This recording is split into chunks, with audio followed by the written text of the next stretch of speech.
National Assembly Bill number 12 of 2025 be listed in the order paper for Tuesday, 13th of May, 2025 for first reading.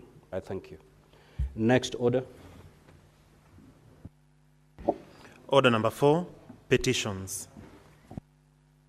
Senator Fernandi, Senator Cherange. Thank you, Mr. Speaker, sir. Petition to the Senate by the Kenya Union of Clinical Officers concerning discrimination, interference, and violation of clinical officers' practice rights by the Ministry of Health, the Council of Governors, and the Social Health Authority. Honorable Speaker, I rise pursuant to Standing Order 232(1)B.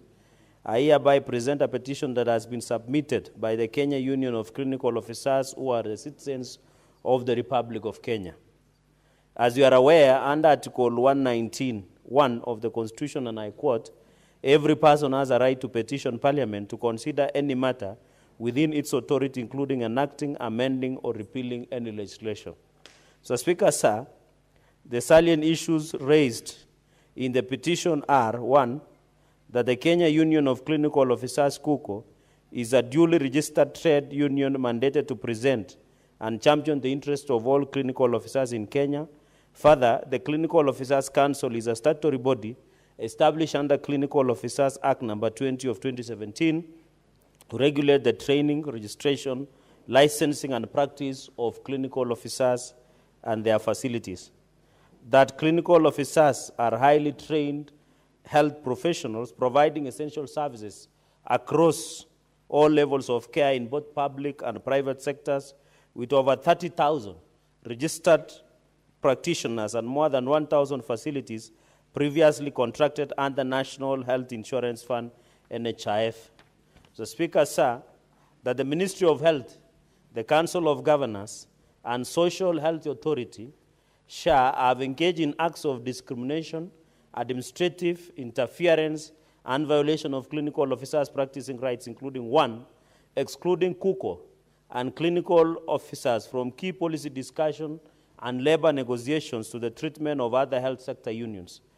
Number 2, Mr. Speaker, denying empowerment and contracting of clinical officer office-run facilities under SHA, despite their legal accreditation, thereby limiting access to care for thousands of Kenyans and undermining the objectives of social health insurance.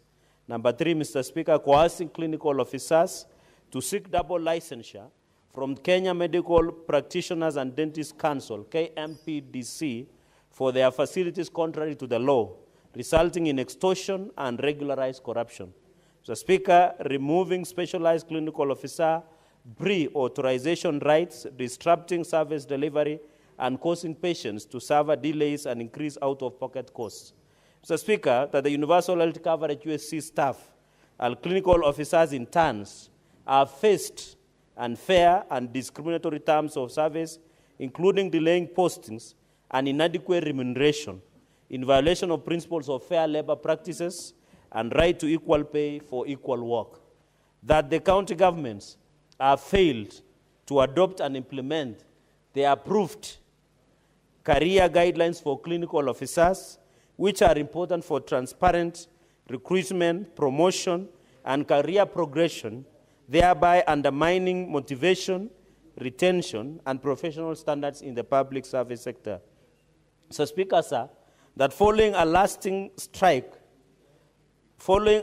lasting 99 days under county governments and 121 days under the Ministry of Health, the union and employers, Ministry of Health and county governments, entered into return to work formula, work agreement, RTWA, as directed by the Employment and Labor Relations Court. However, despite the union's efforts to follow up and expedite the implementation of this agreement, employers, especially county governments, have remained adamant and have not fulfilled the applications under the Return to Work Agreement. That the petitioners have made the best efforts to have matters addressed by relevant authorities, including Ministry of Health, all of which have failed to give a satisfactory response. That none of the issues raised in this petition are pending before any court of law a constitutional or a legal body. Consequently, the petitioners pray that the Senate intervenes on this matter with a view to making recommendations that, Mr. Speaker, sir, that SHA, the Social Health Authority Board, ends the discrimination and exclusion of clinical officers by empaneling all clinical officers registered by the Clinical Officers Council and restating pre-authorization rights to clinical officers as resolved by the Ministry of Health and the Council of Governors in order to alleviate the sufferings on out-of-pocket costs to Kenyans. Number two, Mr. Speaker, the Return to Work Agreement, RTWA, between the union and employers, Ministry of Health and 47 county governments is fully implemented. Prayer number three, Mr. Speaker, sir, the Ministry of Health promptly posts all clinical officers due for internship and harmonizes their payments in accordance with the reference of Public Service Commission circular. And final prayer, Mr. Speaker, sir, is that the contracts under universal health coverage staff immediately be converted to permanent and pensionable terms, P&P, in compliance with the relevant provisions of the law. I thank you, Mr. Speaker, sir.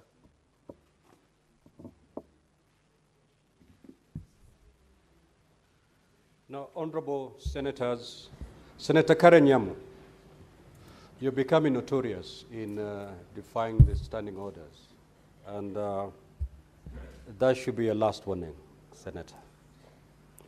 Honorable senators, pursuant to Standing Order 238-1, I commit the petition to the Standing Committee on Labor and Social Welfare. And in terms of Standing Order 238-2A, the committee is required in not more than 60 calendar days from the time of reading this prayer, which is today, to table its report in the Senate for consideration. The Senate shall thereafter consider and adopt the report of the committee. I thank you. Next order.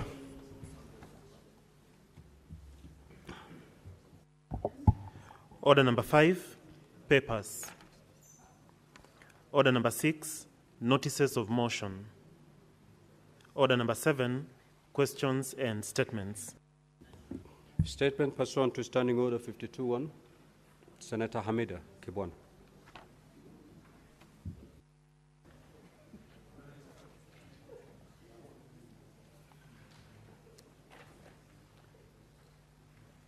Mr. Speaker, can I approach the bench? It's under 53. I realize both are under 53, not 52. Proceed. Thank you, Mr. Speaker. So, my first statement is regarding the implementation of the Senate resolution on the promotion of mental health facilities for mothers, Mr. Speaker. Mr. Speaker, I rise pursuant to Standing Order 53-1 to seek a statement from the Standing Committee on Health on a matter of national concern regarding the status of implementation of the Senate resolution on the promotion of mental health facilities for mothers. Mr. Speaker, sir, World Mental Health Day is commemorated annually on 7th May and seeks to raise awareness of mental health challenges that occur during the perinatal period, defined as time from pregnancy through to 2 years after childbirth. During this critical period, many women and indeed families face serious mental health conditions such as perinatal and postpartum depression, psychological distress following stillbirth, and anxiety disorders, Mr. Speaker. The studies show that 1 in 5 women and 1 in 10 women and 10 men experience depression or anxiety during the perinatal period, posing a serious threat to parenting, bonding, and family well-being. Yet, due to stigma and systematic gaps in our health systems, these issues then go undiagnosed and untreated. In the statement, the committee should address the following. Number 1, appraise the Senate on the status of implementation of the Senate resolution on the motion, promotion of the mental health facilities for mothers who have just given birth and are experiencing mental health issues, which was adopted by the House on 10th November 2022. Number 2, plans and activities being undertaken by the Ministry of Health and county governments to commemorate World Maternal Mental Health Day and promote public awareness around perinatal mental health. Number 3, highlight availability and accessibility of maternal mental health services at public health facilities, including the presence of trained professionals, counseling infrastructure, and referral systems. And number 4, steps being taken to combat stigma and increase community education around perinatal mental health, including support for both mothers and fathers.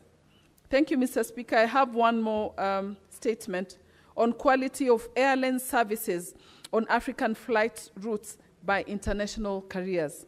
Mr. Speaker, sir, I rise pursuant to Standing Order 53-1 to seek a statement from the Standing Committee on Roads, Transportation and Housing on a matter of international concern regarding the inconsistent quality of in-flight service and passenger experience by certain international airlines operating flights to and from African destinations, including Kenya.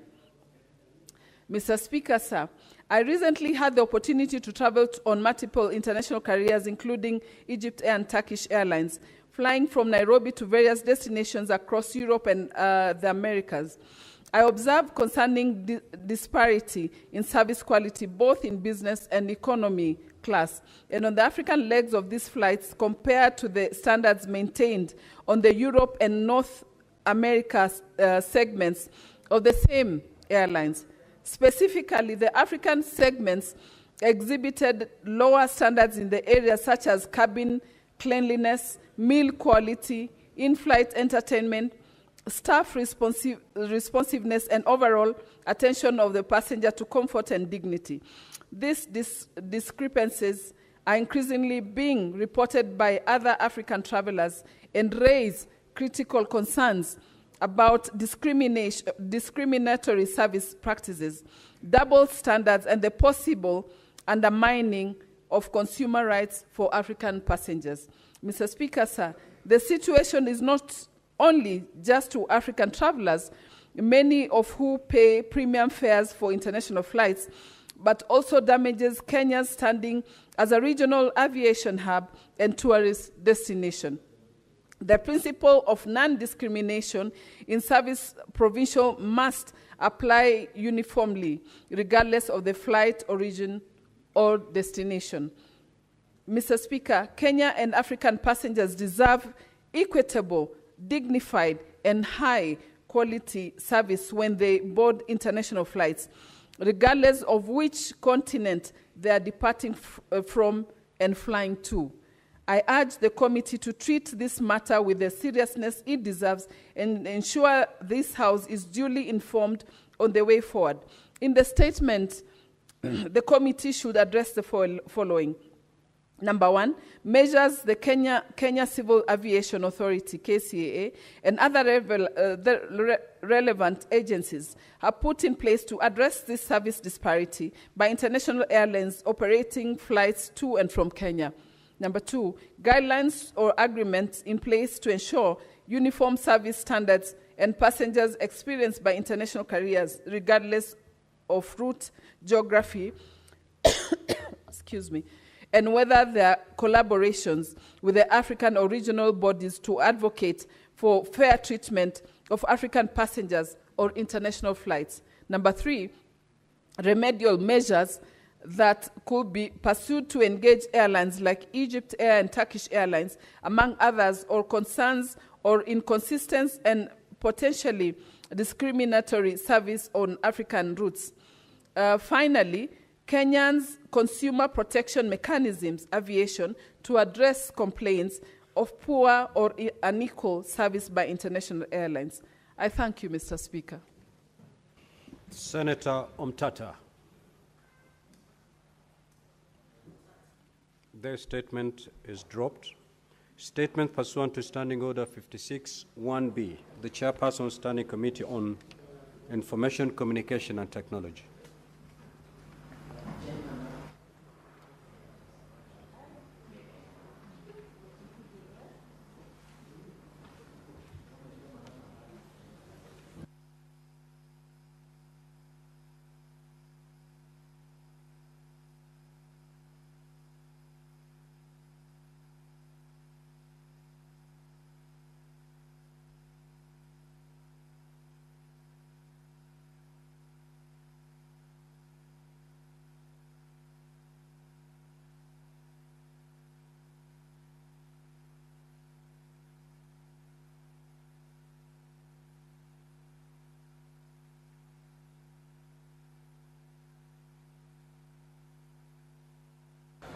So that statement is deferred to next week. The Chairperson, Standing Committee on Justice, Legal Affairs and Human Rights.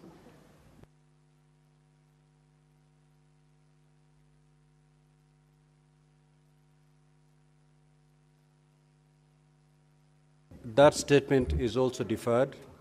The Chairperson, Standing Committee on Labor and Social Welfare.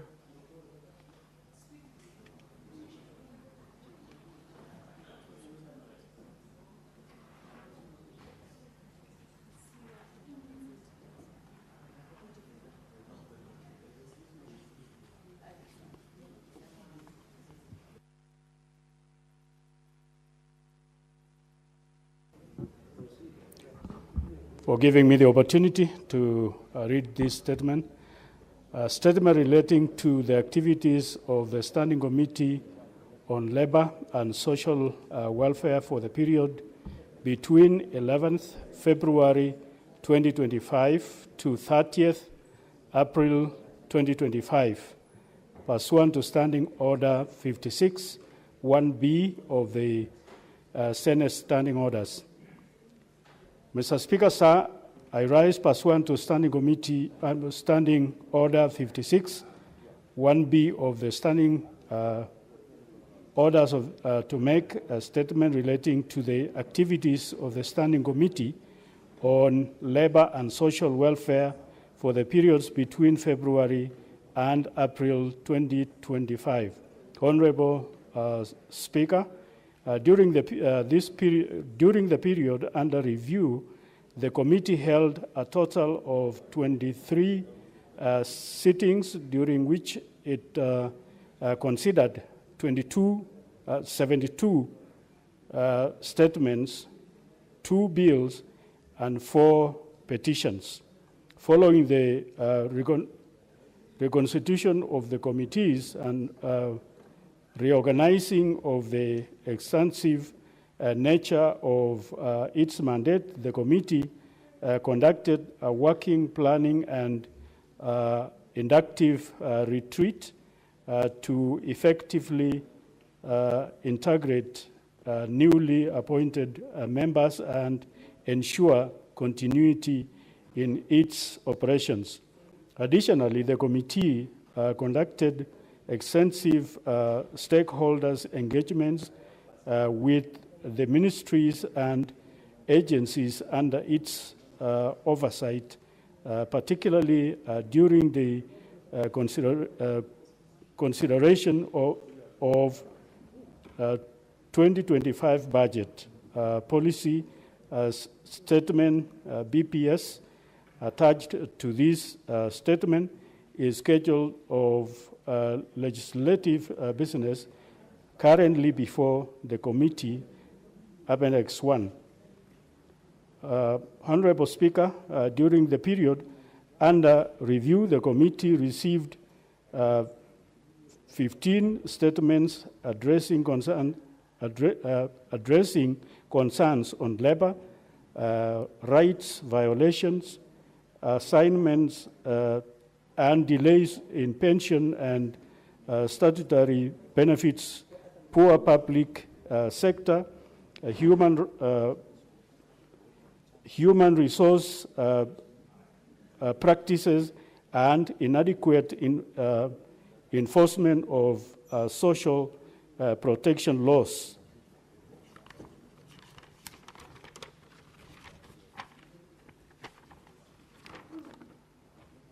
The committee engaged relevant stakeholders to provide details, responses which were circulated to the respective sectors for their consideration.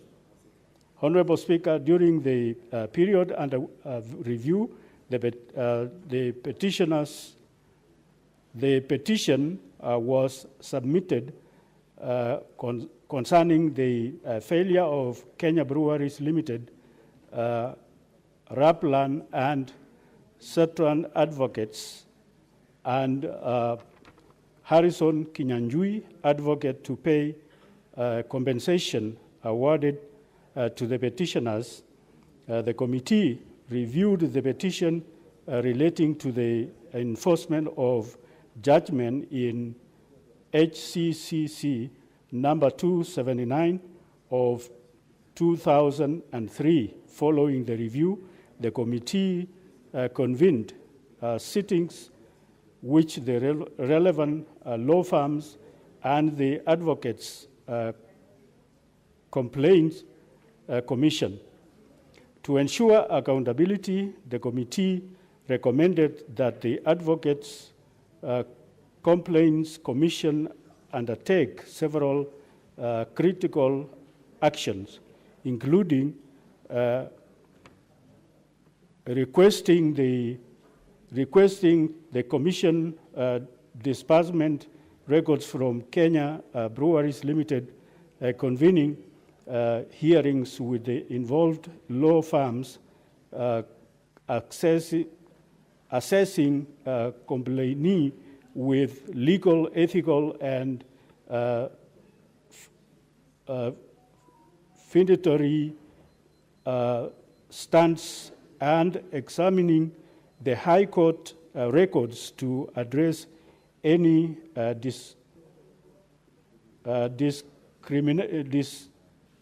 discrepancies or unresolved matters. The committee emphasized the urgency of the matter and required an interim progress report within 14 days to ensure family and effective resolution. The committee remains seized of petition and carried over from the previous sessions, namely the multi-payment of earning between the Maziwa Sacco during the former employees of KCC Limited, the winding up and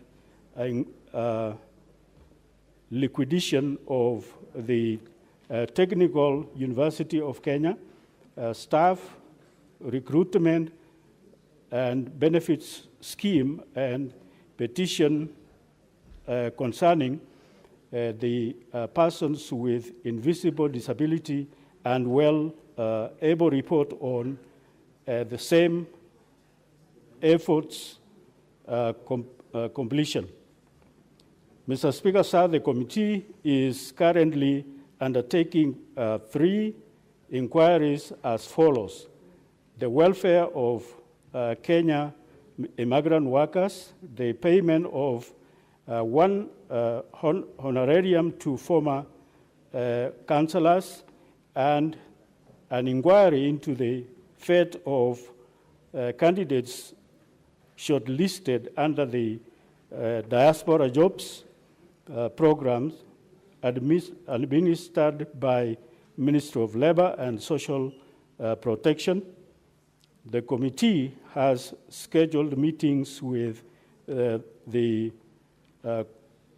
concerned institutions. Mr. Speaker, sir, the inquiry on the fate of candidates shortlisted under the diaspora job program administered by the Ministry of Labor and Social Protection raises grave concerns of unethical recruitment processes impending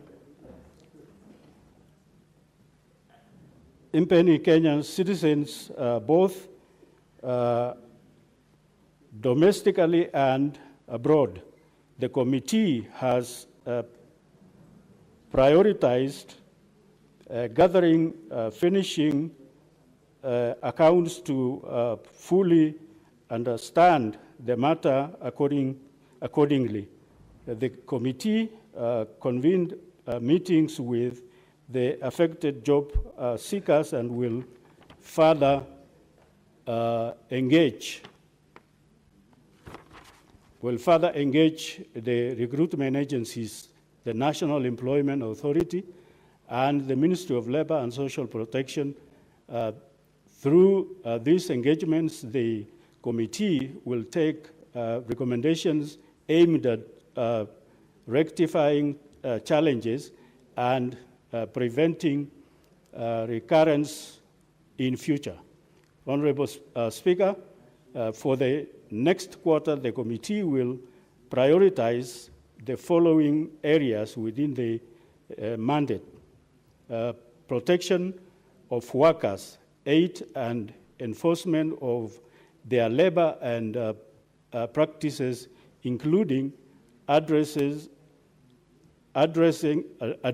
labor exploitation, migrant workers' welfare, and unethical recruitment practices under the Diaspora Jobs Program, management and resolution of pension and schemes, payment of terminal dues, and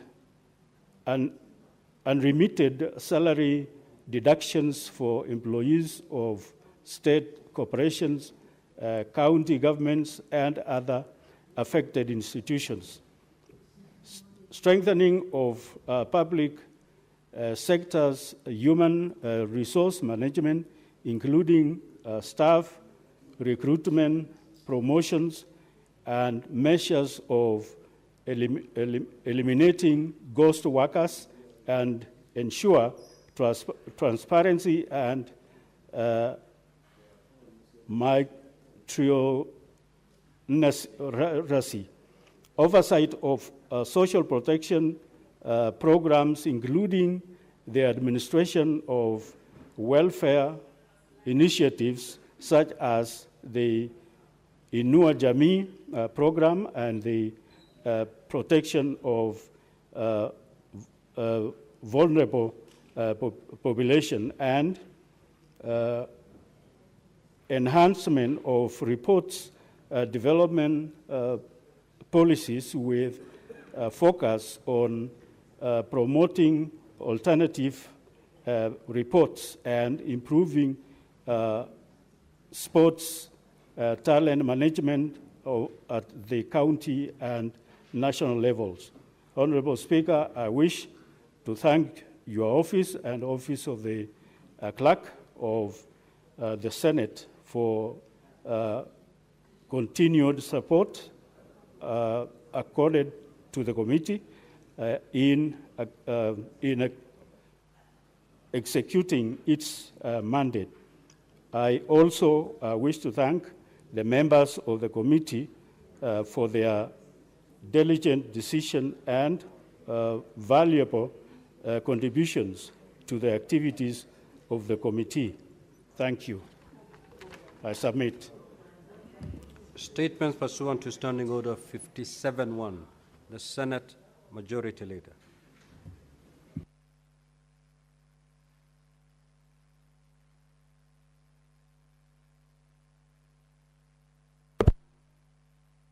That will commence on the 13th of May 2025.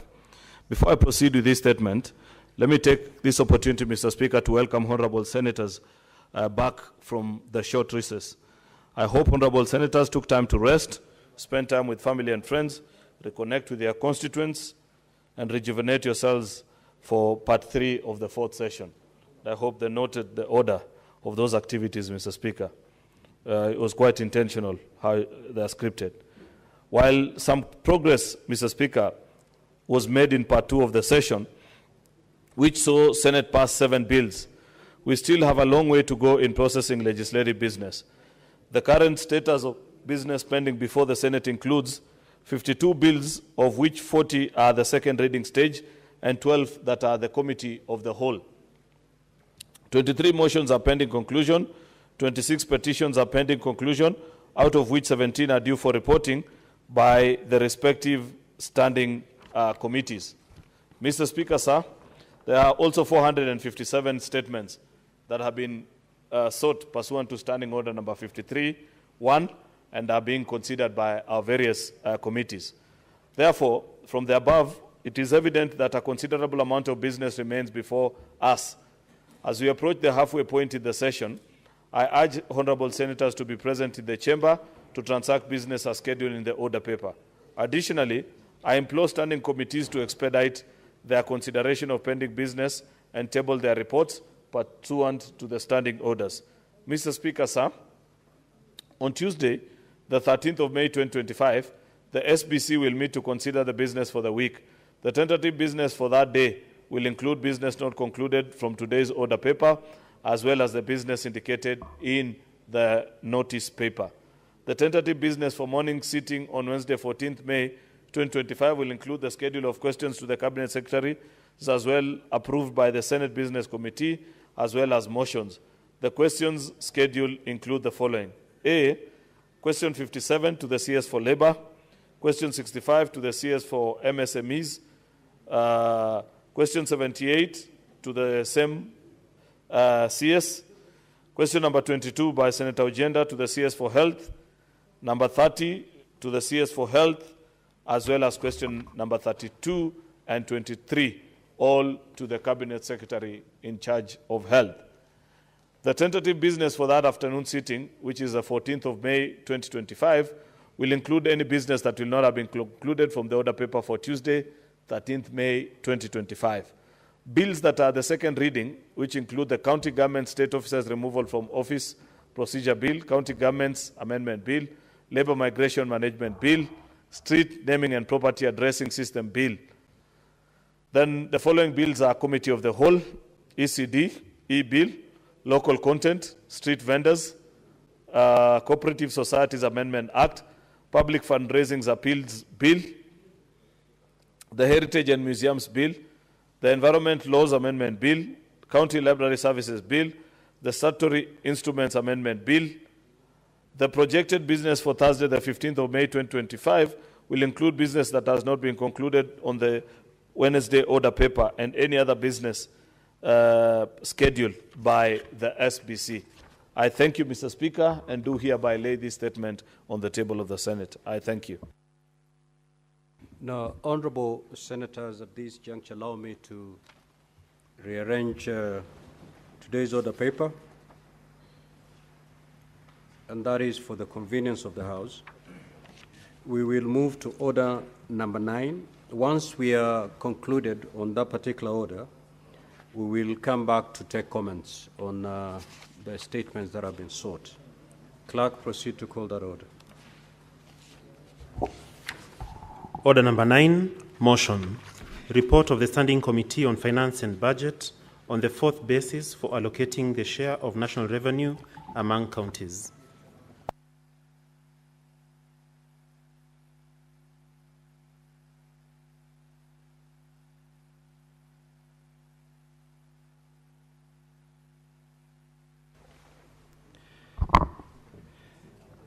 Thank you very much, Mr. Speaker. I beg to move that the Senate adopts the report of the Standing Committee on Finance and Budget on the fourth basis for allocating the share of national revenue among counties laid on the table of this Senate on Thursday, 17th April 2025, and that pursuant to Article 2171 of the Constitution approves the fourth basis for allocating the share of national revenue among counties for financial year 2025-2026 to financial year 2029-2030.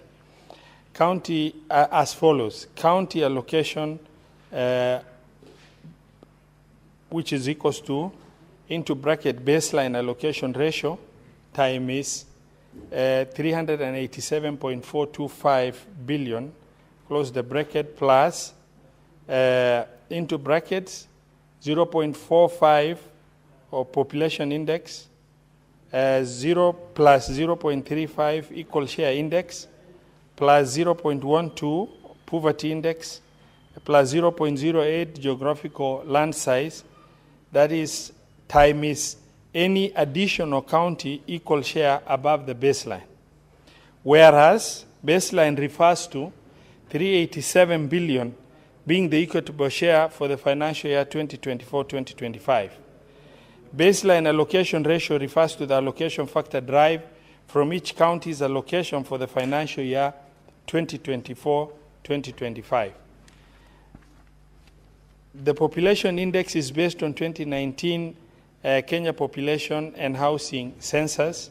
The poverty index is based on 2022 Kenya poverty report by Kenya National Bureau of Statistics. The geographical size refers to the land water mass within the particular county, and the allocation under this parameter is capped at 10%. Mr. Speaker, Article 2171 of the Constitution of Kenya provides that once every 5 years, the Senate shall, by resolution, determine the basis for allocating among the counties the state or the share of national revenue that is annually allocated to county level of government. Further, Article 2161 of the Constitution provides that principal function of the Commission on Revenue Allocation is to make recommendations concerning the basis of sharing national and county nationally raised revenue between the national and county governments. And Mr. Speaker, owing to this provision, CRA forwarded recommendations to Parliament for consideration and approval, and pursuant to provisions of the Constitution, CRA submitted their recommendation on the fourth basis to the Senate, and the same was laid on the table of the Senate 12th of February 2025. Thereafter, it was committed to the Standing Committee on Finance and Budget. Mr. Speaker, sir, pursuant to Article 1181B and 2172 of the Constitution, the committee is required to facilitate public participation, consult with the Cabinet Secretary responsible for finance, Council of Governors, and other stakeholders and professional bodies. Mr. Speaker, Section 81A of the Public Finance Management Act requires that the committee, upon collecting and considering the views of the public, to present to the Senate proposal for the basis of allocating revenue among counties. Mr. Speaker, I would like to give a brief background. The first basis of revenue sharing was approved by the 10th Parliament. Then the Senate was not in place in November 2012 and was used to share revenue between the financial year 2013 and 2014 to 2016 and 2017. Mr. Speaker, the second basis of revenue sharing was approved by Parliament. What is your point of order, Honorable Osotsi? Mr. Speaker, I didn't want to interfere with my good friend, Chair of Finance, but I'm concerned because the report that he's presenting is very important to us members because it's only done once after 5 years. And I'm struggling to get a copy of that report.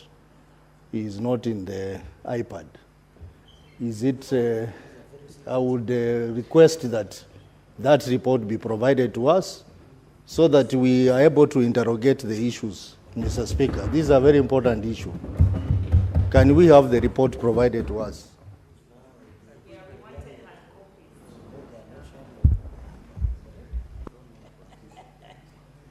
They don't want the outsourcing. They don't want you to know what you are doing. You should provide. We can defer. It's okay.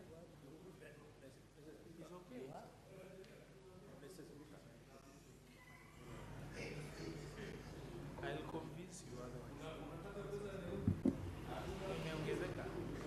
I think the Chair of Finance and Budget is not out of order, Senator Osotsi, and I'll take it as an intervention. I have since directed the Secretariat to upload it in your iPods.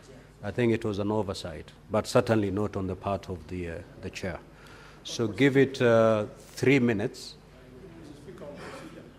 Yes, and some hard copies are also being run, so that you have the advantage for those who are not tech savvy. They can be able to have hard copies. Clarification. Yes. Mr. Speaker, the issue raised by the Senator of Vihiga is very important. The reason why you have seen me disorderly is because some of my colleagues who know that I sit on this committee, they're trying to find out what is it that we have brought in the House. Mr. Speaker, going by the history of decision-making on this formula, this is not the way to go.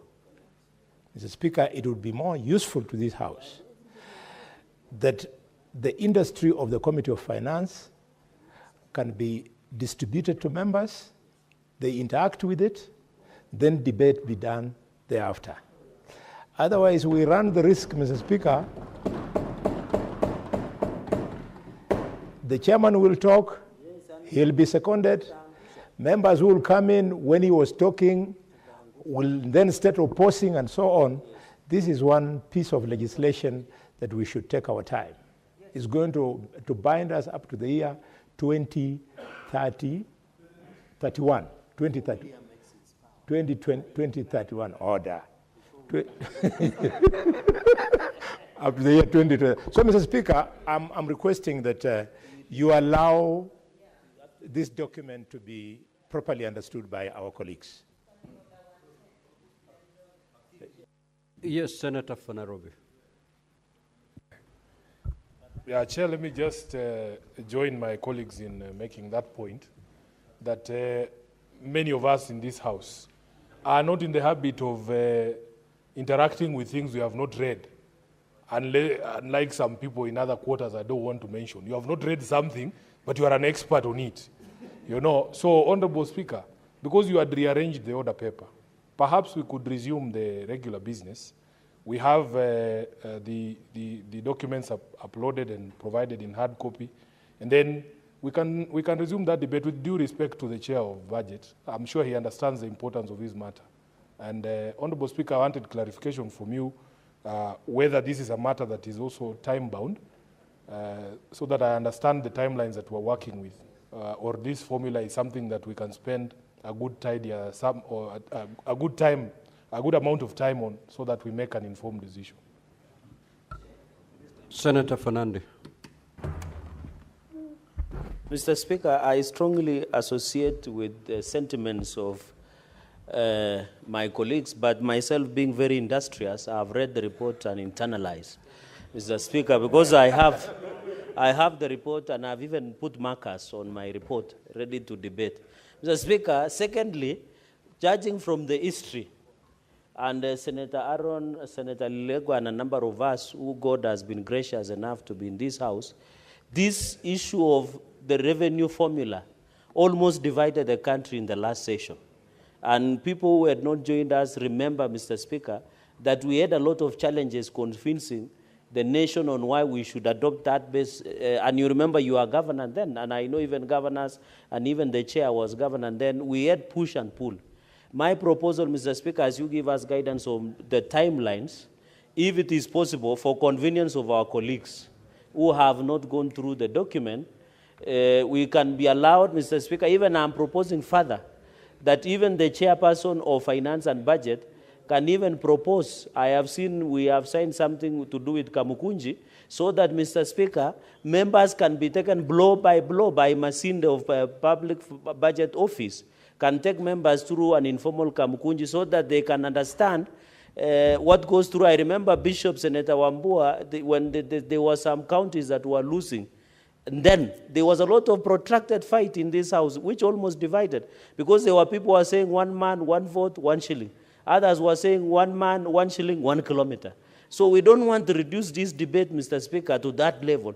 So I wish we can defer this matter, build a consensus, then come back and debate, and then we pass, so that we don't need to push extreme, because I know Senator Kisang, Senator Folamu, and others will also want to really know these are small counties who have been facing challenges of skewed resource allocation. So, Mr. Speaker, let us give a timeout, Mr. Speaker, sit. And I know for people like Eddie, who are supporters of Arsenal, are still recovering from the loss that happened yesterday, Mr. Speaker, to PSG. So, Mr. Speaker, they are still recovering and mourning. So, Mr. Speaker, they should be given time to recover and look at the serious matters. Mr. Speaker, Mr. Speaker, if you can guide the House on that issue, Mr. Speaker.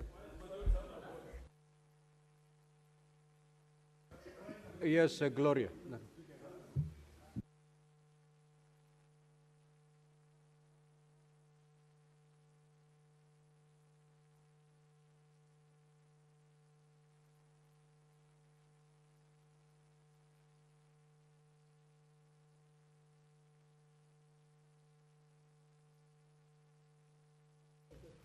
Thank you, Speaker. Mr. Speaker, for some of us who are first-timers, I like to call myself an amateur in politics who's learning, an intern of this House. Mr. Speaker, I was looking forward to being sensitized on this matter. Mr. Speaker, you know, Kenyans don't even know that, most Kenyans don't know that after every 5 years, there's a revision of this formula. And so as we sit here as representatives of Kenyans, first of all, I find it very curious why we have not been furnished with the documentation. That even if it's an oversight, Mr. Speaker, you know, sometimes it looks like some things are happening and we are being just led to a certain direction.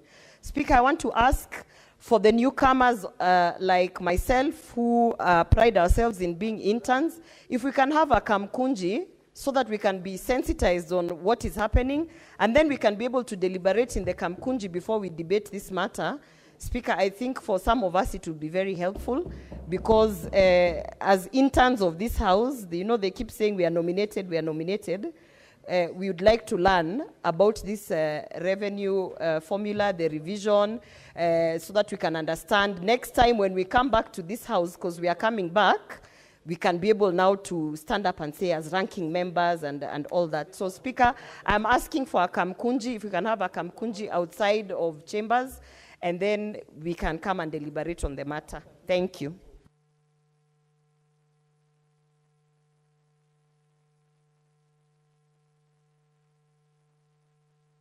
Senator Enoch. I thank the Speaker. I walked in when Senator Cherage was making a very passionate appeal for timeout on this motion by Senator Roba. Mr. Speaker, truth be told, this is perhaps one of the most important engagements of the Senate in its 5 years, because this will determine the monies that will be shared among counties for the next 5 years. The Speaker, in fact, I want to implore the chair and the Speaker and the chair of the committee to actually consider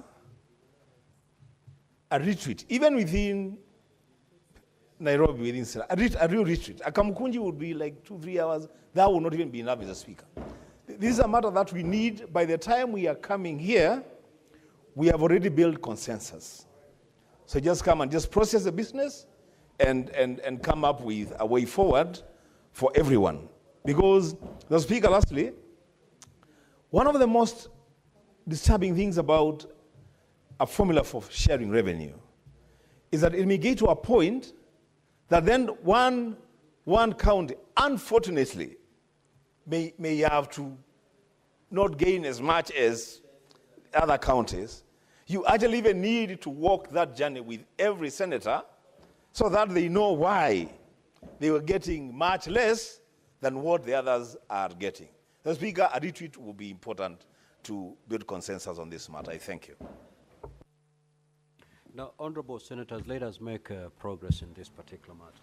I do agree that this is an extremely weighty matter. And if we can avoid the ugly scenes witnessed during the passage of the formula that is now under implementation, then every effort should be put to ensure that we avoid those ugly scenes. I have consulted with the chair, and we have agreed that this motion be moved on the 22nd of May of 2025. That gives us roughly 2 weeks. Within those 2 weeks, we do not need a kamkunji or a retreat. Amongst yourselves, read the document, consult amongst yourselves. If need be, before the 22nd. If need be, before the 22nd, having given you the chance to consult among yourselves. If you're finding difficulties and you need the Speaker and the Secretariat to bring you together for purposes of maybe hammering a certain consensus, we will be available. But this motion will be moved on the 22nd of May 2025. The documents should be made available today, both in soft and in hard copy. So, honorable senators, we shall now resume the normal flow of today's business, and I'll call Senator Omtata, whose statement had been dropped because when it was called out, he was not in the House, but having explained his absence to the satisfaction of the chair, I will allow him to proceed with his statement. Thereafter, we will move to comments.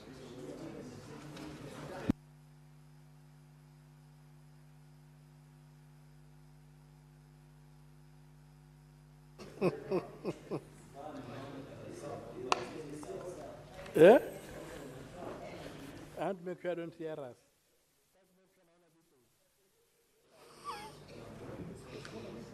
Senator Chimera, stop looking at me. Mr. Speaker, sir, I rise pursuant to Standing Order 53, brackets 1, to seek a statement from the Standing Committee on Finance and Budget regarding the government's decision to lease public sugar companies for approximately 30 years, effectively privatizing ownership rather than retaining them under public control with the appointment of competent professional management. In the statement, the committee should address the following. 1, the rationale behind leasing out sugar companies instead of strengthening public ownership through the appointment of capable management, and whether this approach is in the best socioeconomic interest of the local communities. 2, how the long-term leasing aligns with principles of public accountability, including whether adequate public participation and stakeholder consultation were undertaken prior to the decision. 3, the impact of leasing out the sugar companies on farmers, employers, and local economies, and the safeguards in place to protect public assets and ensure continued service delivery and economic empowerment in the sugar growing regions. Thank you, Mr. Speaker.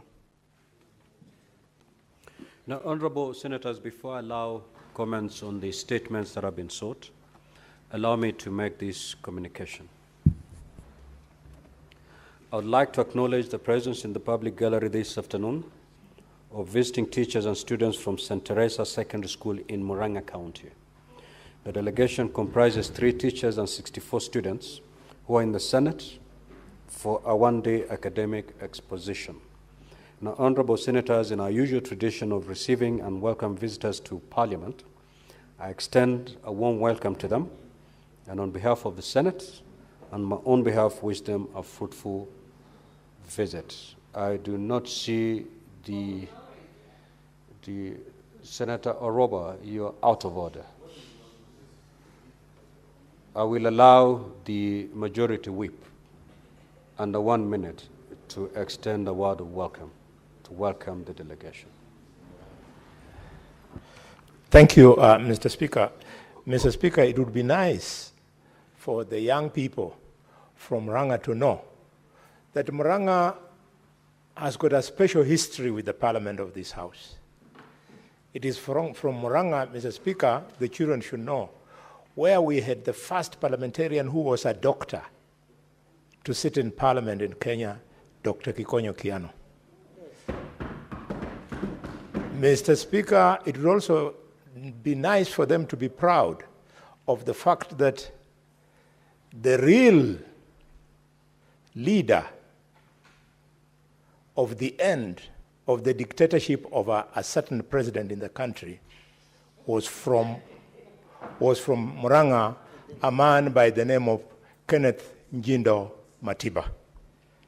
And Mr. Speaker, lastly, it will be nice for them to know that Murang'a is the one that has produced the best business people who took over from the white business community in Nairobi, and they're the ones who established the first black business community in this city.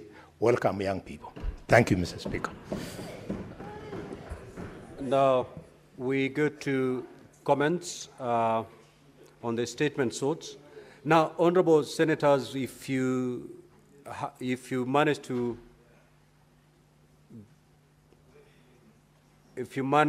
get a chance to speak, keep it under 3 minutes because my board is fairly full, so that we have as many of you having an opportunity to speak. The Honourable Senator for Mombasa. Asante Mheshimiwa Spika kwa kunipa fursa hii kuchangia maombi ya taarifa yaliyoletwa bungeni na Senator Hamida.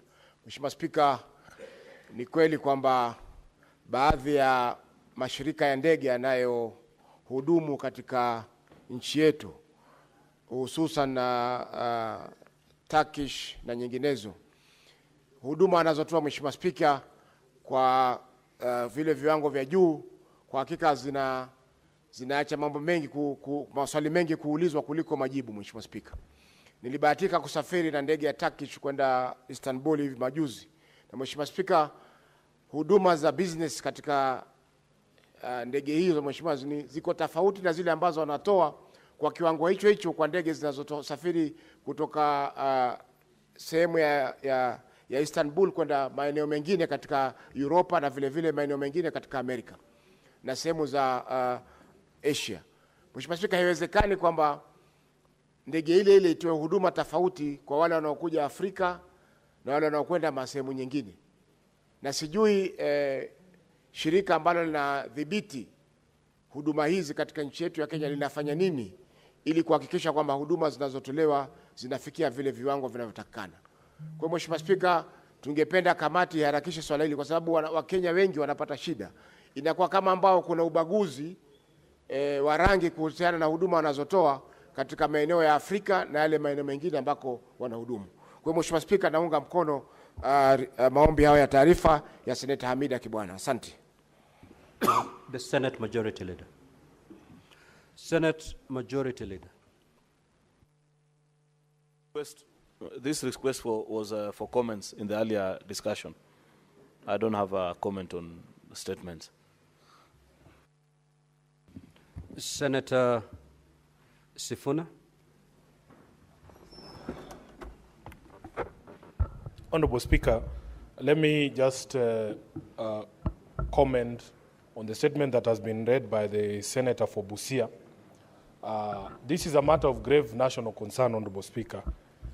Yesterday, there was a statement issued by the Governor for Kisumu, the Honourable Professor Peter Anyang' Nyong'o, who is the strategic reserve of ideology for the ODM party. Whenever we want to find our North Star, he is the guy we go to, and he gives us direction, Honourable Speaker. And he raised concern about plans to privatize mills in his area as well. As you know, the public mills, including Zoia, Chemelil, and Muhoroni, are all listed as part of this leasing plan. I was at home for a burial last week, Honourable Speaker, and the people of Bungoma, who are largely sugarcane farmers, were very clear that they will insist on the promise that was made by the head of state when he was campaigning, that when it comes to Nzoia sugar, the government will invest in upgrading the machinery to improve efficiency, but they will not be leasing this sugar plant out or to sell it to any third party. Professor Nyong'o cited a few issues or reasons as to why he was objecting to the leasing of Chemelil and Muhoroni. Number one, that there was ongoing litigation and that he felt that there was not effective public participation, that this process is being rushed, that it has been undertaken in an opaque nature. And Honourable Speaker, because this is a matter of grave national concern, and in fact he listed the companies that Chemelil is supposed to be leased to Kibos, Muhoroni is supposed to be leased to a company called West Valley Sugar, which there are rumors that it is associated with a member of this House. And I'm hoping that when he contributes, he can declare that interest, because we passed a bill in this House on conflict of interest. Honorable Speaker, we want to just be clear as leaders in this country that we do not necessarily oppose everything that is proposed, but it is a constitutional imperative that you must carry the people along so that people understand, Honorable Speaker, that number one, they are the biggest stakeholders.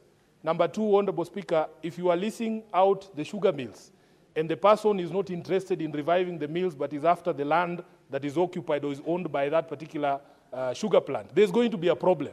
Nzoia Sugar has the biggest nucleus, Honorable Speaker, and the people of Bungoma will not allow that land to go because they consider that land their land. It is only held in trust for them. And Honorable Halwale, all of us, the last time we had a plan to privatize all these sugar mills, we came together as leaders and we said there will be no privatization without the involvement of the local community. So, please, Honorable Speaker, all we are calling for, let us follow the constitutional imperative and Article 10 to involve our people, to allow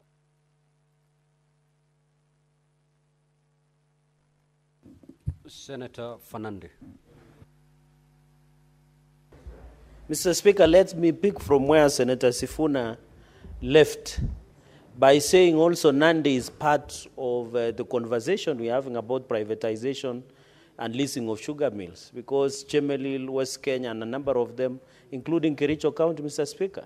What we are calling for is accountability, public participation, and dispensation of court processes that are already in place.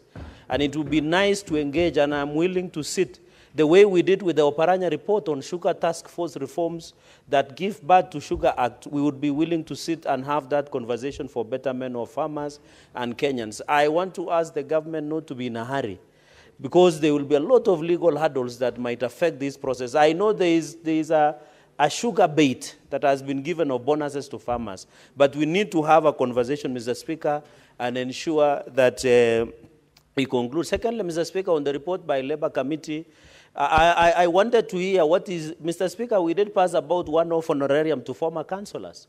The chairperson of Labour has not given us a headway on what will happen to one-off that was supposed to be given by former councillors, Mr. Speaker. Yet they served this nation when there was no, they were just being given token or appreciation, Mr. Speaker. It would have been nice that the Labour Committee gives us a way forward. Mr. Speaker, on labour mobility, we have had here flying accusations from this place to another on labour mobility, creation of opportunities. I want to challenge the Labour Committee to give us the status so that we are not hearing only the one-side story of the Cabinet Minister of Labour. We need to be told what are the numbers. How are young people getting access to labour mobility that the government has given to us, so that we stop these accusations where some members of this House have been engaging in unnecessary altercation with the members of executive. Let us be given the status of labour mobility, Mr. Speaker, so that it can be very easy, Mr. Speaker, and also the status of Kenyans in diaspora, Dubai, and other places, Mr. Speaker. Finally, Mr. Speaker, on the issue of Talanta City Stadium and a number of city stadia across the country, I wish the Labour Committee should give us the status on how the stadiums are being taken care of. What is the status? I can see Talanta City Stadium is taking shape. A number of Kasarani Stadium, Mr. Speaker. Let the Labour Committee give us what is the status so that it becomes easy, Mr. Speaker, going into the future. Mr. Speaker, I support all statements that have been presented today. I thank you. Senator Osotsi. Mr. Speaker, allow me also to weigh in on the statement by Senator Umtata on the leasing of sugar companies and the privatization. Mr. Speaker, this is a very weighty matter, particularly from the western region where I come from, and people have been concerned about this plan to lease Nzoia Sugar Company, particularly, that we did not have adequate stakeholder engagement and also public participation. That this process was done very opaquely, and we just want to demand that even if the government has good intentions on doing something, can they involve the people? Can they involve the leaders of that region instead of just waking up and saying, we want to lease Nzoia Sugar Company? So I think this statement is an eye-opener, and I want to urge the committee that will be handling this to handle this with the speed so that our people can get justice. Because the speed at which the whole process is being undertaken, it's sending a lot of negative signals to our people.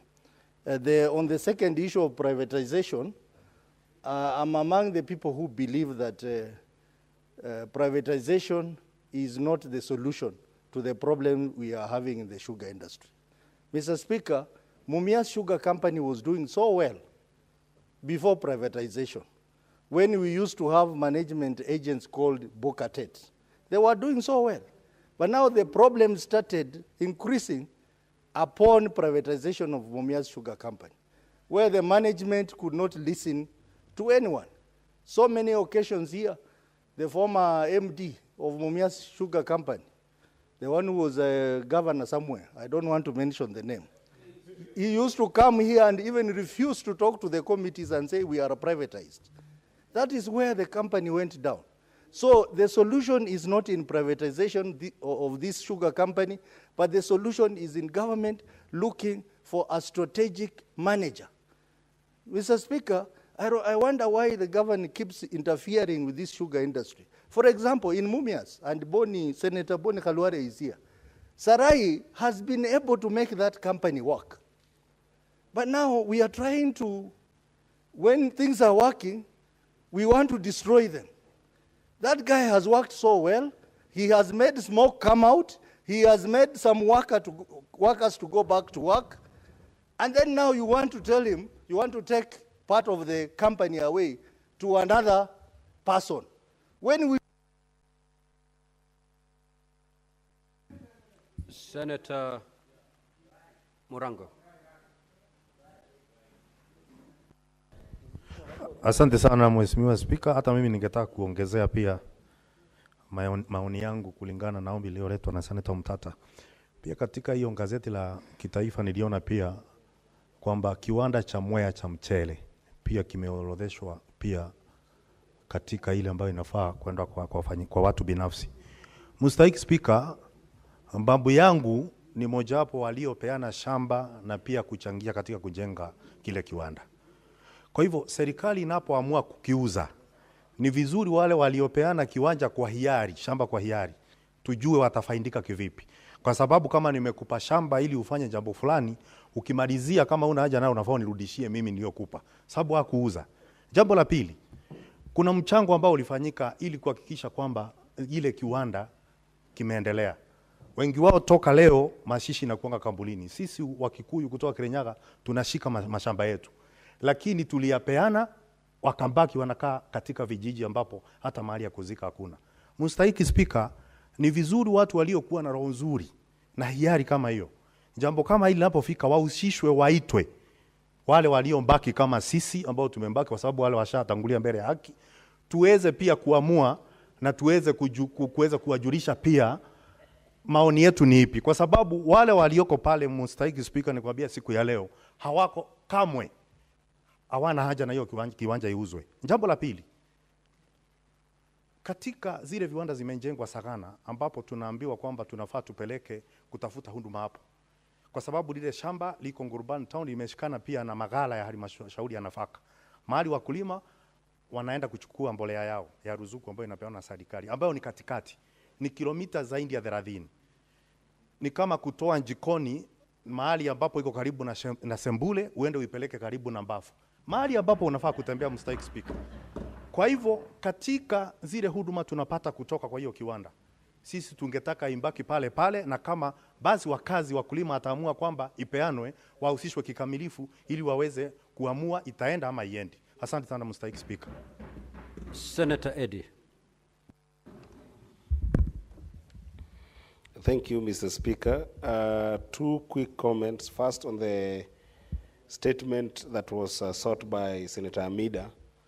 Mr. Speaker, I don't know what we can do as a House to make sure that the resolutions of this House through any motions are respected. Mr. Speaker, this is a very serious issue that Senator Amida has brought here, and we canvassed over it in this House, Mr. Speaker.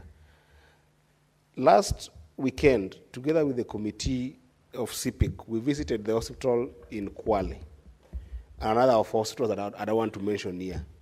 But we had incidences where actually you could go to a hospital and a mother has lost the child, and the mother is put together with other mothers who have their children in a hospital. Mr. Speaker, this is so traumatizing, even for us who could sometimes witness these kind of things, Mr. Speaker. And we passed in this House that there will be mental health facilities for mothers in maternity facilities in different counties, Mr. Speaker. And we did say that those resolutions of the Senate will be implemented 6 months after we pass them. What happens, Mr. Speaker, when they're not implemented?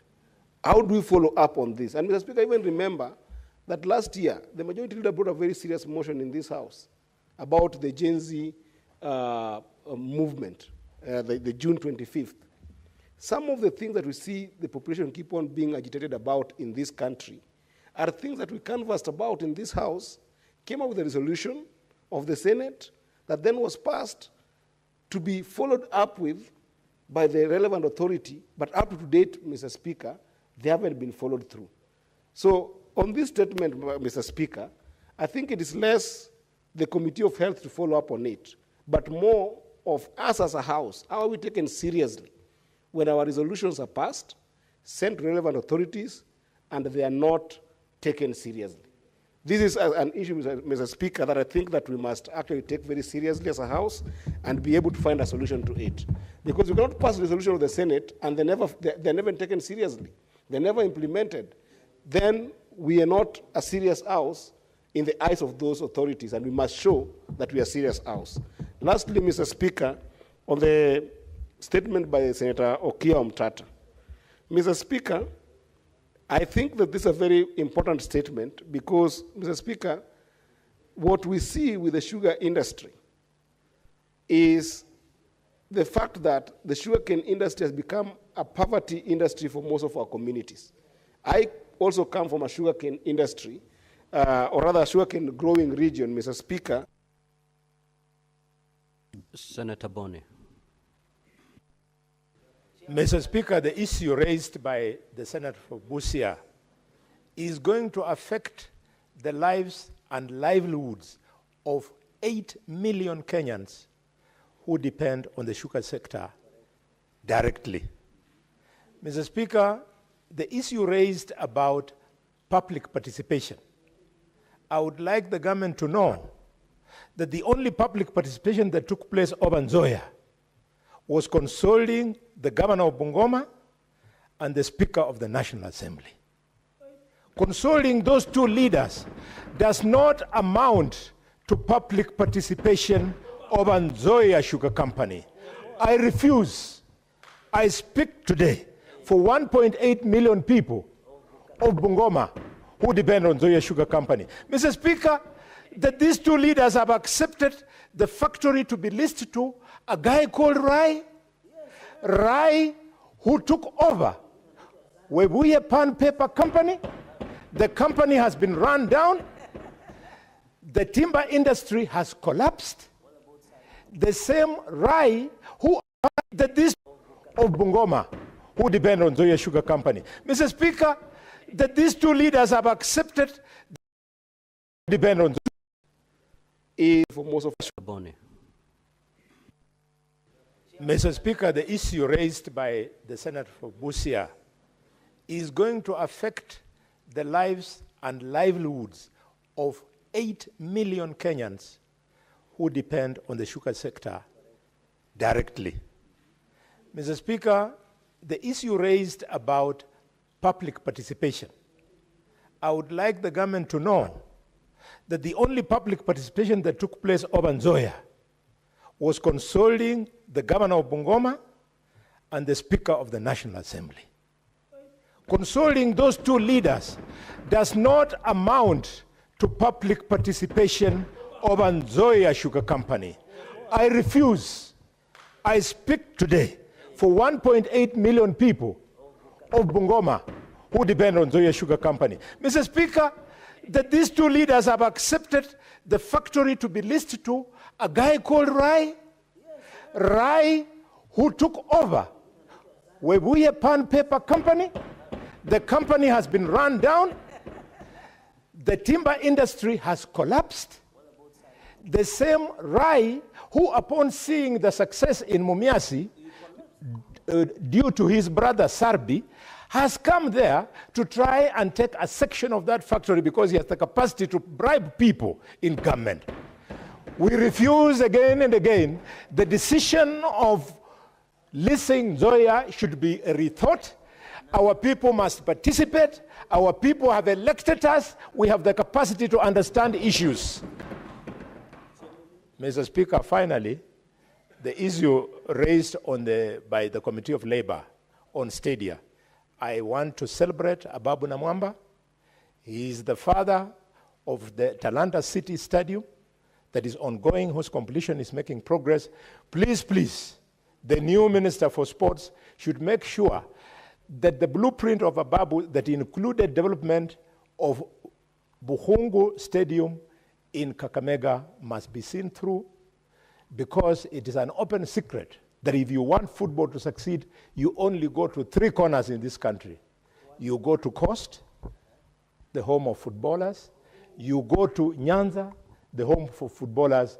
Then you come to the home of the Abaluya Football Club, the home of soccer. Thank you, Mr. Speaker.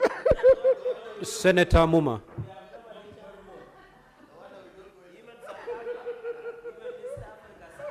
Thank you, Honorable Speaker, for the opportunity to comment on the statements. I begin with a statement by Senator Hamida. Honorable Speaker, Monday was the World Midwives Day, and yesterday was the World Mental Health Day. Honorable Speaker, mental health for mothers who have delivered is a crucial issue, is very urgent, because most of the mothers include adolescent mothers who are vulnerable, who do not have resources to, on their own, seek mental health. And I would want to ask that the resolutions made in this House should not be taken as empty talk. It is something that we receive comments, we receive petitions from those who are affected. We have seen it when we go in the field, and we would like government to take this issue seriously, especially now that the SHA formulation is in the infancy and is coming up, when we must provide the care for these mothers. Honorable Speaker, I would also like to make comment on the statement by Senator Omtata. Honorable Speaker, I come from the sugar belt, and I think the small-scale farmer in Western Kenya, that is Nyanza, the western part of Rift Valley, and Western Kenya are actually tired of the ping-pong around the laws and the policies relating to sugarcane milling and sugarcane farming. Mr. Speaker, I wish the small-scale farmers would be listening to me. I wish for the day when we can elect a day when we will ban all the sugarcane, burn it to the ground, so that we can get back to the drawing board to discuss how the sugar industry in Kenya can be structured in a manner that is going to be useful to the farmers. The manner in which it is currently structured is destructive, is not useful to small-scale farmers, and I support the statement by Governor Anyang' Nyong'o. We need to go back to the drawing board to ensure that we are able to follow the correct procedures to ensure that the most vulnerable, especially the small-scale farmer, is catered for when we are designing these programs, including the poisoning that is happening by the sugar.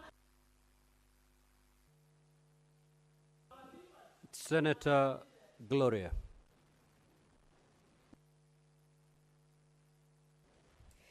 Mr. Speaker, I want to comment on this issue of privatizations of parastatals and state agencies. Mr. Speaker, you know you can look at this issue on both sides. People saying that government property belongs to government, should stay at government.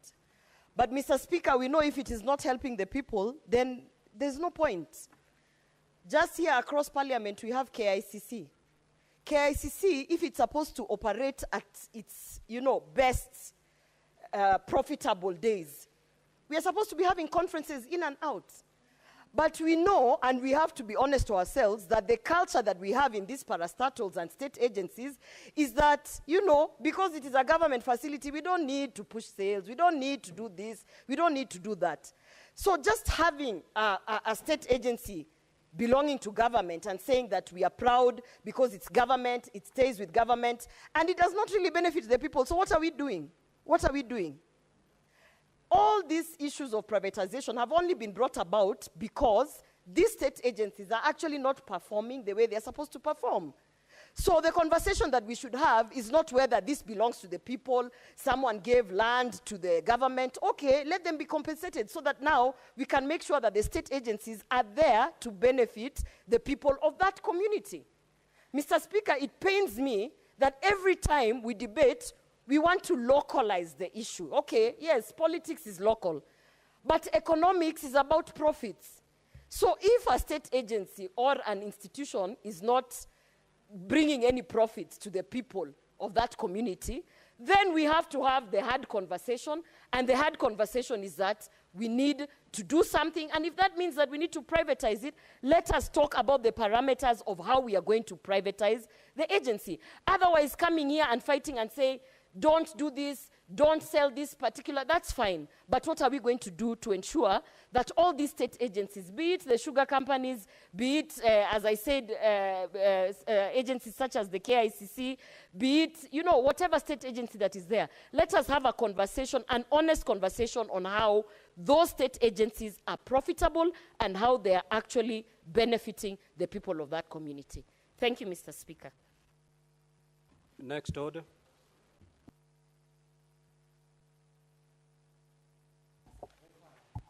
Order number 8, motion, consolidation of bursary funds for equitable access to education in Kenya.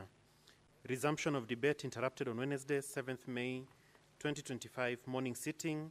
Question to be proposed.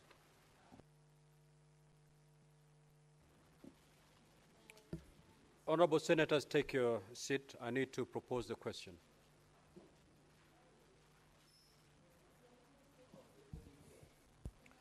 Honorable Senators, this motion had been moved and seconded, and now I need to propose the question. Now, Honorable Senators, there's a difference between proposing the question and putting the question. So I will propose the question, that aware that pursuant to Article 53 of the Constitution, every child in Kenya is entitled to free and compulsory basic education, and the Basic Education Act provides the basic education should be guided by principles such as equitable access to all youth and equal access to education or institutions. Further, that aware that many students in secondary schools and higher education institutions come from financially disadvantaged backgrounds, making it difficult for them to afford school fees and access education opportunities.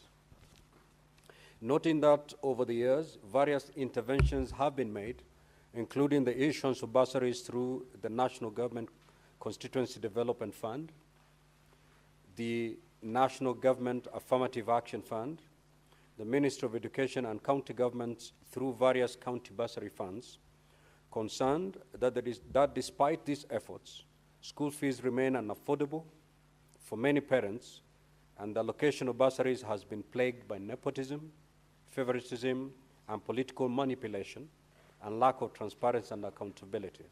Further, concerned that public learning institutions are primarily funded by the government through the Ministry of Education, and in the financial year 2024-2025, approximately 656 billion was allocated to the education sector, making it difficult to ascertain the specific funds granted to each student, and that the lack of transparency in the disbursements of bursaries from various agencies makes it difficult to determine the total amount allocated in a financial year, thus hindering efforts to ensure equitable access to education for financially disadvantaged students. Now, therefore, the Senate urges the Ministry of Education to do the following. One, audit the funds allocated to bursaries by both the national government and the county governments. Two, consolidate the funds distributed by various government entities and agencies with the aim of directing these funds directly to schools as supplementary capitation to facilitate the achievement of free secondary education. And three, calculate the cost of education per learner and make this information public for primary, secondary, and tertiary institutions, including a detailed background of the annual financial requirements for each student across the county. Now the floor is open for debate. Senator Fernandez.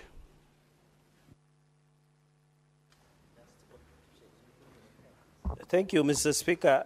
I want to thank Senator Karungo Adhangwa, the miracle senator from Kiambu, for this proposal.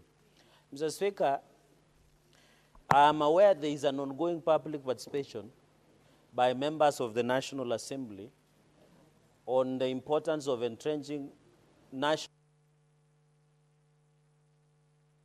the NGAV and Senate Oversight Fund. Mr. Speaker, the bait that public participation is being used is that if NCCDF or NGAF is entrenched, then bursary will be available. Mr. Speaker, I agree with the prayers that we need to consolidate this bursary and make education free for all. You know, bursary has been reduced to tokenism. If you support an MCA or a governor or a member of National Assembly or a women representative, Mr. Speaker, you are given bursary. Why is it that out of 656 billion that is allocated to education, we still have many children who cannot access education in this country? Those are the hard questions, Mr. Speaker, that we must ask ourselves. And that is why it is important that we need to consolidate all bursary, direct all national government administration officials to ensure 100% transition rate, Mr. Speaker, for our children in secondary schools, in primary schools, now that CPC has been changed to CBE, called a curriculum-based education, Mr. Speaker, so that everybody can access education in this country, Mr. Speaker. Therefore, this issue of bursary has been reduced and weaponized for campaign political tool, where members of National Assembly, NGAV, and governors are using it. In fact, Mr. Speaker, are you aware governors nowadays, and I don't know, Mr. Speaker, during your era whether this was possible, and when Senator Roba, where they want to use bursary as one of the key development achievements. While I agree human development capital is very critical, Mr. Speaker, it should not be the only yardstick that members of Council of Governors, the governors, members of National Assembly, and the government, Mr. Speaker. In my own opinion, I'm surprised there is a public participation to entrench. This is making education costly, Mr. Speaker. We must agree that the planners, Mr. Speaker, every day, every function I go to Nandi, you must meet one or two parents or a number who want support to education in terms of payment of school fees. Where did we go wrong? And I think the silver bullet in all this, Mr. Speaker, is consolidate the entire bursary fund, make education free and compulsory education for all Kenyans, Mr. Speaker, so that it becomes easy. And that is why even I saw some people saying Senate need oversight. And then we will, Mr. Speaker, we might end up being paid representation fund, legislation fund, oversight fund, Mr. Speaker. And I want to challenge members of National Assembly, because I have seen a commentary by one of the legal minds, and I was sitting with one of the senior legal minds today during power lunch break, Mr. Speaker. And we are asking ourselves the questions Kenyans are asking. Why would you want to oversight yourself? Muganga ajigangi, allow the indulgence so that I can drive the point home and hot, Mr. Speaker, is that even in my local language, sorry, Mr. Speaker, for mixing both languages, is that mkinyosi ajinyoi. a barber cannot shave his own head. So I'm challenging Mr. Speaker, I'm challenging members of National Assembly that if you want to manage funds, run for 2 offices. You either run for president or run for governor. Why do you want to have your cake and eat it? Even as a Senate, there is no day we have said and we say we want Senate oversight fund. In my own opinion, that fund should be given to counties or the president. Then we do our work as oversight. Mr. Speaker, for the first time, I'm in support with Barbara Ila Odinga, Papa Podbeck. Mr. Speaker, because the work of member of National Assembly and the Senate is to legislate, oversight, representation, and budget making, Mr. Speaker. Mr. Speaker, I don't know, you need to know whether Senator Ed has bought shoes, because the last time there were people without shoes in Migori, Mr. Speaker. Mr. Speaker, what I'm saying, Mr. Speaker, that let us be honest, Mr. Speaker. If you want to manage funds, if you want to develop, sorry, Madam Speaker, run for offices that have such funds. Why trouble Kenyans? Mr. Speaker, with the constitutional amendment, this is not the right time to amend the Constitution as a country. We must be careful in this country that what we did wish, if we wanted an hybrid on prior presidential system, and that is why would we want to give bursary as politicians just to allow political patronage, to enslave our children, Mr. Speaker, to fight to ensure our children are given because, Mr. Speaker, and I've had the small towns in the villages, you get somebody say, so and so, I did not get bursary because I didn't vote Mheshimiwa in. Mr. Speaker, we must be honest that this issue of bursary, we must consolidate, Mr. Speaker. I wish and I pray at the end of this debate on this consolidation, the Committee of Education, led by Senator Monted and members who are in this House, should come up with an amendment to the Education Act, Basic Education Act, or the education laws that we have in this country and consolidate all the bursary, bring quantification, and I'm happy the Miracle Senator is here. I don't know whether he's still Miracle or not. Mr. Speaker, the point so that we can consolidate all the bursary and account for 656 billion, Mr. Speaker. You know, the political formation he is in with nowadays is no longer miraculous. Mr. Speaker, and therefore, under Article 53 of the Constitution, Mr. Speaker, we must ensure that these young people, a number of them, Mr. Speaker, they cannot, like for example, in secondary, tertiary, even as we talk, Mr. Speaker, our students in KMTC, Kenya Medical Training Colleges, Mr. Speaker, they need also bursary. But how do we do it? Let us make education free and compulsory from preschool all the way to the university and colleges. So that we stop, Mr. Speaker, even higher education loan board. We collapse higher education loan board so that we don't bring discrimination as envisaged under Article 27 of the Constitution of Kenya.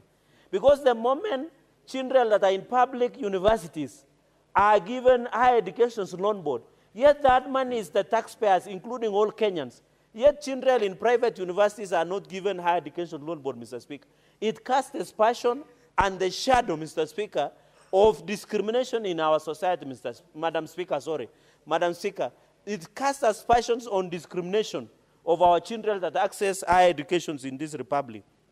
Mr. Speaker, on the issue of capitation, that is prayer number 3, we need also to be told, because as we talk, Madam Speaker, Kenya private sector, Kenya Secondary School Sales Association have been complaining in lead capitation that is being given to either primary school or secondary schools across the country.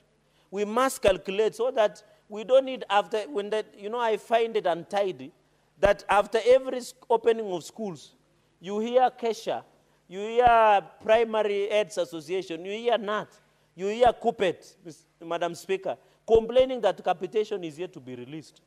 Even there was, Madam Speaker, the other day is removal of hardship allowances. Hardship allowances, Madam Speaker. This should be the motivating factor for all public servants and also the teachers in our country. If you work in places like Mandera, and we have had opportunity of going there, where the airstrip, you land in nowhere. Madam Speaker, there is no airstrip. There is no electricity. There are only 3 generators. The generators, Madam Speaker, generator is functional. I'm told it is being switched on and off. like Tamambul, Madam Speaker, and therefore we must agree that, Madam Speaker, that the issue of hardship allowance to civil servants and teachers is very critical. For example, in Nandi, I have like 4 or 5 wards, like Terik ward, we have Chepterwai ward, Madam Speaker, we have Kapchorwa ward, we have Soba Songo, and largely part of Tindred, Madam Speaker, where because of terrain and challenges that are unique to those regions, they should at least be given what we call hardship allowances, Madam Speaker. You go to some areas like Kilifi, where poverty index is very high. A number of areas like Kerio Valley, Madam Speaker, where insecurity is there, and I know Professor Kamari is well versed with, Madam Speaker. All these places, they need motivating factor called hardship allowances. And I don't think there was lack of wisdom with the formulators of Public Service Commission that we should have hardship allowances, Madam Speaker. In conclusion, Madam Speaker, so that I can give colleagues opportunity to converse and deliberate on this matter, Madam Speaker, my clarion call to the government, to the lawmakers, to all of us, let us consolidate bursary. Let us ensure all chiefs from Nyumba Kumi, from now I'm happy the Mukasa and the Kokwet elders and the village elders will now be given token of appreciation, courtesy of President William Ruto's government. Madam Speaker, even the village elders will now be part. Anybody who wanted, if you are married, I was telling some people over the weekend when we were burying former senior assistant chief brigadier in Mgwen in Mukunya, that if you had married a village elder and you didn't have hope, there is hope now because that village elder will have salary. So if you had left your husband because he's a village elder, you should be motivated to come back. Let us now use that opportunity to ensure from Nyumba Kumi, the village elder, we now ask come to the village like my village in Kapkeben, somewhere in Mosoriat, Madam Speaker. Go and ask the local, my local assistant chief called Joshua Chirchir, ask him, why are children not going to school? And the education is free and compulsory. Then we ensure money is provided to the school. And I'm happy this is the conversation we are having in this country. Let us not use politicians to give tokenism in terms of bursary. We will create big divide. Education will be expensive, unaffordable, inaccessible. Yet under Article 53 and 55 of the Constitution of Kenya, it envisages education that is of good quality, affordable, accessible, and valuable, Madam Speaker. And therefore, we want to see more doctors like Dr. Boni Khalwale, people who are good practitioners, Madam Speaker, so that it comes into the future of giving this opportunity, Madam Speaker, number of lawyers and many other professions that we have in this republic. Speaker, finally, I hope I would have requested the mover of the motion to amend and direct that Senator Karungo Wadhangwa, you should listen through the chair, that direct that there should be a special audit on the bursary that is being given. I'm told some members of National Assembly and governors, like my governor is notorious, he has changed Nandi from being source of champions to source of corruption, where they write a check and that check bounces, where they write a check to general that do not exist. They exist in up there, Madam Speaker. Let us do special audit. Let us be told, Madam Speaker, how many people use this money through special audit. And I think the mover of the motion, you should amend and ensure, you should stop listening to Senator Orwaba.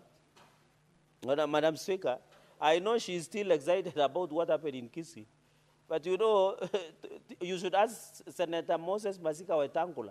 The people you see in rallies and voters are two different things. Madam, and therefore we must amend that there should be special audit. There should be special audit. What's your point of order? There should be special audit. Just hold it.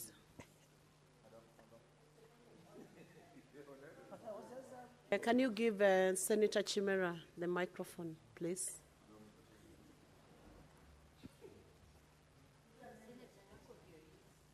Oh. Madam Speaker, I rise understanding order 105, Madam Speaker. Madam Speaker, you know I also come from the great county of Nandi. He's a good senator from Nandi, Senator Cheragei, by association, Madam Speaker. He's a good senator of Nandi in order to allege that the governor from Nandi has been issuing bouncing checks to students from Nandi County, Madam Speaker, without any reasons to substantiate in this, Madam Speaker. Senator Cheradigei, you know that's a serious allegation. You need to substantiate. Please substantiate, and if you are not able to do that, you withdraw and apologize. Madam Speaker. Senator Gloria, maintain your peace. I have called Senator Cheradigei to take the floor. You'll get your chance. Madam Speaker, while I appreciate it, that's a very serious point.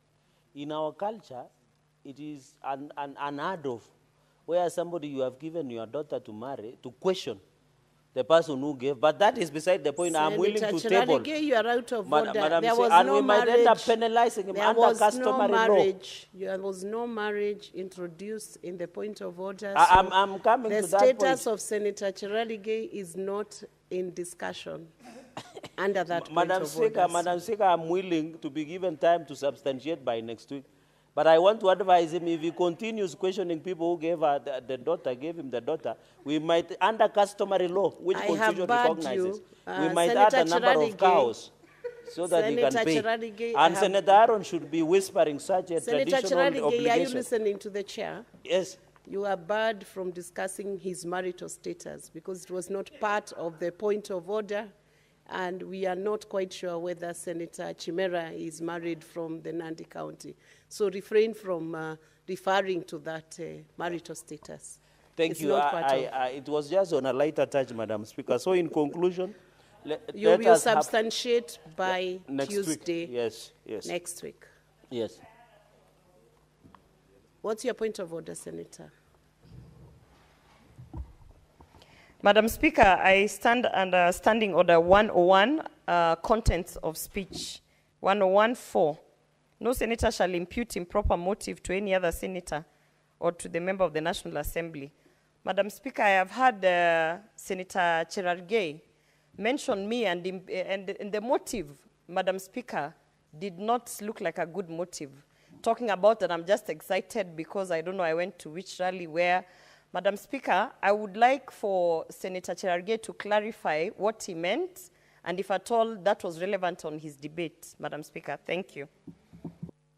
Senator Cheradigei, do you want to substantiate that bit? Speaker, the point by Senator Gloria. Madam Speaker, in the words of Jean-Marie Seronar Martin Shukuku, how can I substantiate the obvious? It is a statement of fact. He spoke in Kisii, and you and me are in the same WhatsApp group. I will even send you the video, Madam Speaker, so that you see she was in that meeting. So, Senator Gloria, yes, save me, Madam. It appears to be a point of public notice. So, I will allow Senator Cheradigei to proceed on with this debate.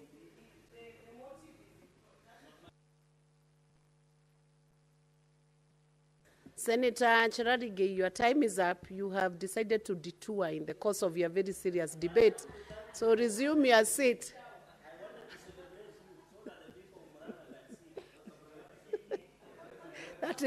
That is bribing the speaker, which is not acceptable. Senator Agnes Mudama.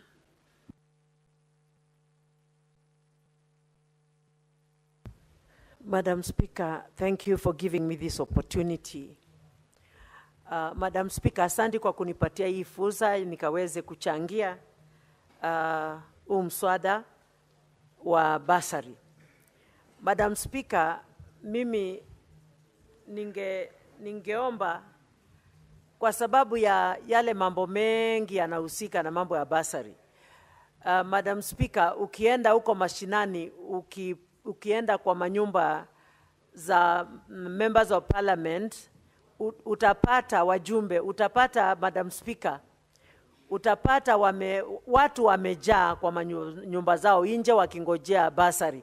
Hata ukienda kwa MCAs utapata watu wamejaa kwa manyumba zao wanangojea bursary. Ukienda kwa magavana utapata vile vile. Madam Speaker, mswada ni mzuri, lakini Madam Speaker, kama ni kufutilia mbali ama kuondoa mambo ya bursary, Madam Speaker, ingekuwa kuanzia executive ama maofisi za juu kabisa bursaries ziondolewe, kwa members of parliament ziondolewe, kwa magavana ziondolewe, na zote kabisa ziunganishwe pamoja na zipatiwe ministry ya education, ili ministry ya education nao elimu yote ifanywe kuwa bure, kutoka shule za chepechea mpaka university, shule zote zifanywe kuwa bure, na mambo ya bursary na hata mambo ya pesa yoyote ambayo inapeanwa kupeleka watoto shule hata nje, zote ziwekwe mahali pamoja, kikapu kimoja, na hiyo pesa yote, Madam Speaker, shule zote zifanywe kuwa free, ndio kila mtoto hata ule wa maskini kabisa asome bila kusumbuliwa. Madam Speaker, za hizi ukienda kama sisi tunasumbuliwa sana na mambo ya bursary, na unajua sisi hatuna bursary, lakini watatupigia simu watuambie mtoto hajaenda shule nitumie pesa, na hatuna pesa za kuwatumia Madam Speaker. Lakini hii pesa yote ikukusanywa iweko kwa kikapu kimoja na shule zote zifanywe kuwa za bure, basi shule zitaendelea na watoto wote watasoma equally. Watoto wa maskini watasoma, watoto wa matajiri watasoma, na hatutakuwa na mtoto ambaye anafanyiwa harambi ama kukosa kwa sababu ati hajapatiwa bursary, hajapata nini. Madam Speaker, mimi ningeomba mwenye hii motion aone hata vile pia ataweka hiyo point yangu ya kwamba pesa zote kuanzia bursary zile zinapeanwa na executive, na zote zile zinapeanwa na magavana, zote zile zinapeanwa na MPs na MCAs, zote kabisa zichanganywe pamoja na zote zipatiwe Ministry of Education, na elimu Kenya iwe ya bure, ndio watoto wote waweze kusoma. Asante Madam Speaker. Thank you, Senator. Senator Mudigi Alexander. Asante Bi Speaker. Naunga mkono mjadala ambayo uko mbele yetu katika kamati ya Senate, lakini kuna mambo mengi sana katika hii mjadala inafaa iangaliwe. Kwa sababu Bi Speaker, tumekuwa tukipitisha ela siweze kwenda kwa county ama kwa national government, lakini mipango haijafuatiliwa na njia ile inafaa. Kwa hiyo Bi Speaker, hii mjadala inaongea mambo mazuri sana ya elimu, lakini mpaka iangaliwe na njia ile inafaa, kwa sababu tunajua katika nchi ya Kenya demokrasia mambo mingi mpaka irudishwe kwa mwananchi ndio aweze kuona njia ile atasema ni nda ama ni ukweli. Kwa sababu Bi Speaker, tumepitisha mambo mingi, na mambo ile tunapitisha inaleta shinda katika kwa mwananchi, hata katika county government, katika treasury na katika kona zote. Kwa hiyo Bi Speaker, mpaka iangaliwe na njia ile inafaa ndio tuweze kuona kama itakuwa elimu kutoka mtoto wa chini mpaka wa juu mpaka university ya kona zote, kama itakuwa ni free education, Bi Speaker, mimi nitaunga mkono. Lakini kama ndio tufike hapo mpaka tuende public participation, ndio mwananchi aweze kusema taka aongozwe na njia gani. Kwa sababu Bi Speaker, tumeona mara mingi pesa ile tulikuwa napata inaenda kwa CDF, mheshimiwa anapeana bursary, tumeona county inapeana bursary, tumeona national government inapeana bursary, tumeona hata MCA anapeana bursary, lakini tumeona hiyo pesa haitoshi, na pia saa nyingine hii pesa ienda ikawa tunaweza lalamika, na saa nyingine katika ile county na katika kona zote hii pesa haitoshi ama haifanywi mahesabu kulingana njia ile inafaa. Saa nyingine tunaweza laumu wale viongozi, lakini hatujaangalia nyuma wakati tumepitisha budget pesa inapotea wapi, yende ikawa treasury iko na shinda. Kwa hiyo ni mambo mengi sana, ndio hii mjadala iweze kusaidia mwananchi wa Kenya mpaka kufanywa audit kulingana njia ile inafaa, na pia kusiwe wakati itaenda kwa Ministry of Education iwe hakuna mtoto yoyote ama msasi yoyote ataweza kuitishwa hela hata moja. Kwa sababu nakumbuka mambo ya petition, tumeona Ministry of Education Kenya mzima wamepatiwa pesa na treasury ama kupatiwa, lakini kumekuwa malalamishi. Unakuta kwa sababu watoto walipi pesa, unakuta walimu wakuu wa primary na wa secondary kumekuwa na vita nyingi, unakuta shule inafungwa mapema, ama unakuta watoto wameshinda njaa na mwalimu ana njia yote ya kufukuza mtoto. Kwa hivyo ningeomba Bi Speaker, hii mambo ya pesa, kwa sababu katika Kenya audit haifanyi kulingana vile njia ile inafaa, weze kuangaliliwa.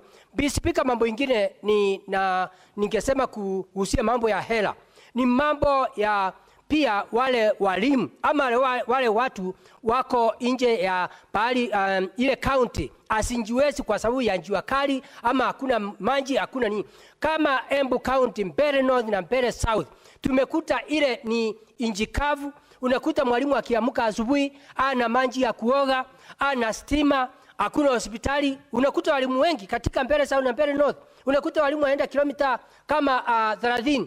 Na pia na saa hii tumesikia kama county ya Embu County, tumesikia walimu watakuwa wapata sile ela. Ningeomba ule mtu aliyeta hiyo mjadala, either ni wasili gani, hiyo kitu ikome, ndio ile county asinjiwezi, si asina ile vifaa, hiyo pesa iweze kuendelea. Kwa sababu tunakumbuka itakuwa ni ngumu sana. Unakuta ile mwalimu kuweza kusaidia mtoto aweze kusoma kutoka nursery na primary na kwenda secondary. Unakuta kama Embu County upande wa Embu ya juu, yes wapati ile pesa, lakini wanaumia. Lakini unakuta wako angalau, unakuta kule kuna maji, kuna parapara ya rami, lakini mwalimu ule ametoka Mbeere South na Mbeere North, na si Embu County peke yake, ni county nyingi. Ningeomba mambo ya hela iweze kuangaliwa.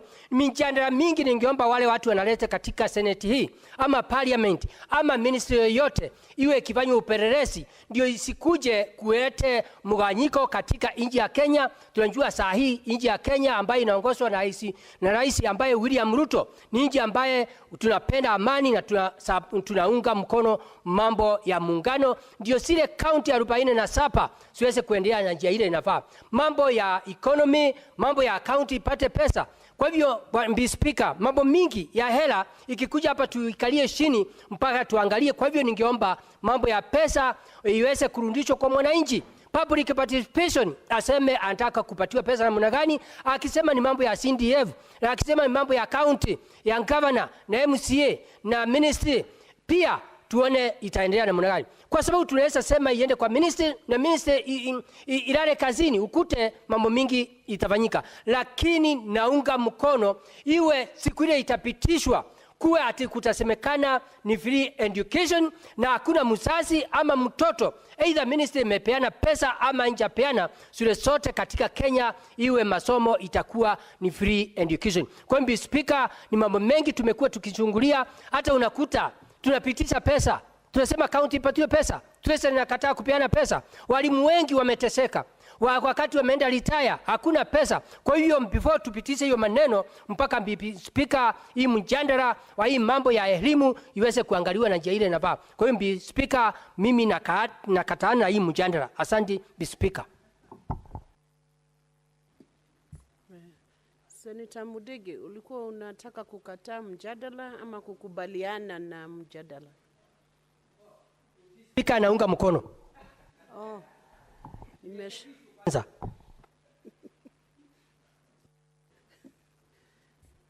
Okay, asante Senator Mudigi. Senator Okoiti Andrew Mutata.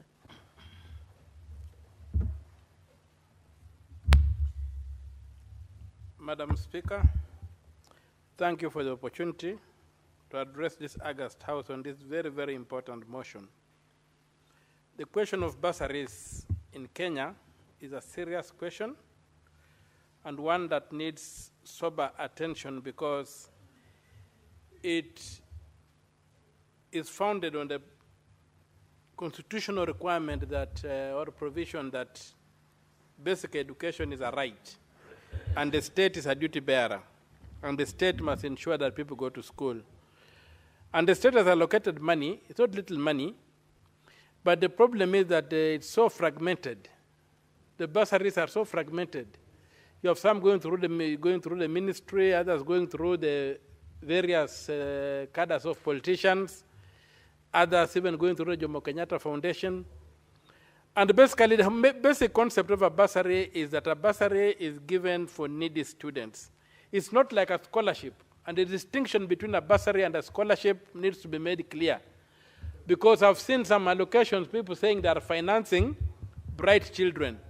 A scholarship is what is given on the basis of academic excellence as a grant. A bursary is given on the basis of economic need. So there's been a misconception in our counties on the ground whereby you'll find mainly the MPs. Sometimes they give bursaries on the basis that this is a high-performing kid, therefore it qualifies for a bursary. No. A bursary is given on the basis of the education being a right and some people being unable to access it. And as a duty bearer, the state steps in to make sure that that right is realized for all.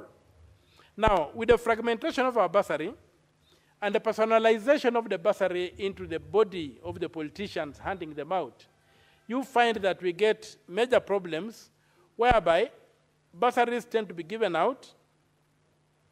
First of all, in an opaque manner, you don't know how much money has been allocated. There's no system of accounting for it. There's no system of auditing it. And then number two, the amounts given are very, very small. They cannot change anything. And because politicians are out for numbers, they can even put up a tent and invite millions of people to come and be given pittance in exchange for support. And then, of course, it's a big media event. So I fully support the motion by saying that anything that goes towards supporting needy children should be consolidated and placed in the hands of the Minister for Education or the PS or the Ministry for Education to be administered on a needs basis, and the needs to be objectively realized. And more so, I would like to comment about these two funds.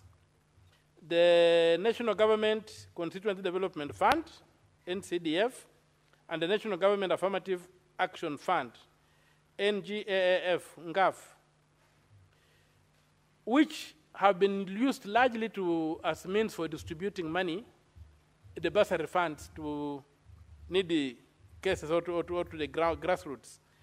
You'll find that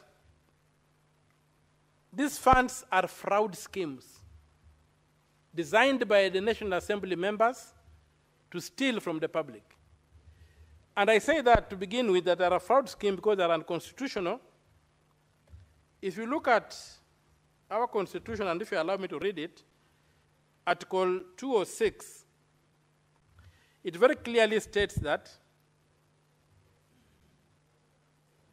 there is established the consolidated fund into which shall be paid all money raised or received by or on behalf of the national government, except money that A, is reasonably excluded from the fund by an act of parliament and payable into another public fund established for a specific purpose. B, may, under an act of parliament, be retained by a state organ that received it for the purpose of defraying the expenses of the state organ. There is no provision in the Constitution for creating these fraudulent funds like CDF and GAF. I say that because they end up being funded from the consolidated fund. The architecture of the Constitution is that if you set up a fund, you must show where the money will come from outside the consolidated fund. So when you come up with a fund like, let us take the fund we are fighting over, a fund like the insurance fund for health. It very clearly states that the money will come from premiums. So, other than everything else that we are fighting over, Chief, that particular aspect of Chief conforms with the Constitution that it will be funded from premiums. When you get CDF, they are taking money from the consolidated fund. You cannot use the consolidated fund to fund a fund. They should show us where money for these funds will come from. It cannot come from the consolidated fund, because there are only two ways that can be done. So you'll find that the GAF and the CDF funds have been used in an unconstitutional way to get money out of the consolidated fund, and that's a fraud scheme. It's a fraudulent scheme to steal money from the public.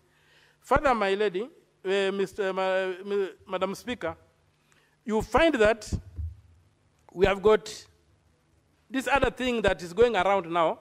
They want to entrench these funds into the Constitution.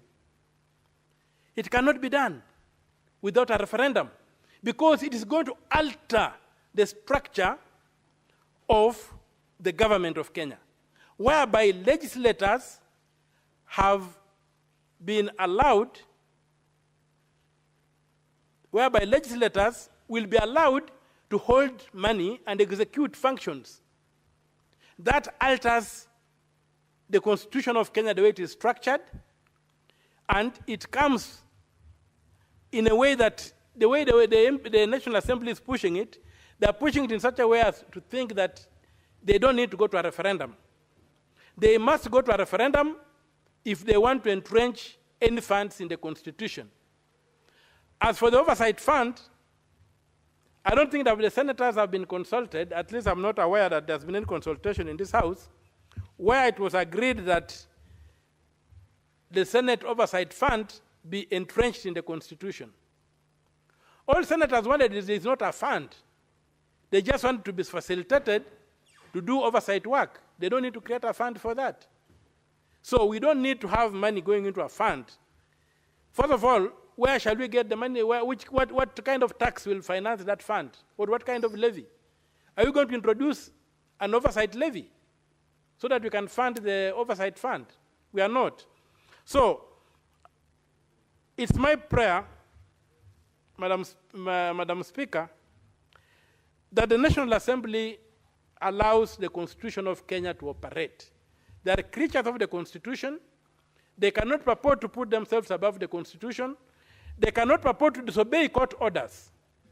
The courts have issued orders declaring this particular fund unconstitutional, the two unconstitutional. So there can be no basis for them to say that by public participation, they are going to override a decision of the court. And that can only be done if there's a referendum that will change the structure of the Constitution, especially on the doctrine of separation of powers. I would also want to raise the question of governors giving out bursary funds. Bursary funds, the functions of governors is ECD and TVETs. When they begin giving up bursary funds for primary schools, secondary schools, and colleges and universities, they have absolutely no basis for doing that. And I want to congratulate the Controller of Budget when she came up clearly and clarified what the law is. If you go around the counties, most counties, the ECDs are in a horrible state, the TVETs are in a horrible state, but because it is more attractive to be seen to be issuing bursary checks around as a publicity stunt, you find governors are into it, MCS are into it. What we want is that all these fragmented bursaries be abolished and the money be given to the central government and education be taxpayer funded. And it can be done from primary, from ECD, up to first degree in the university can be taxpayer funded. Countries that are much poorer than ours are doing that. They are funding education.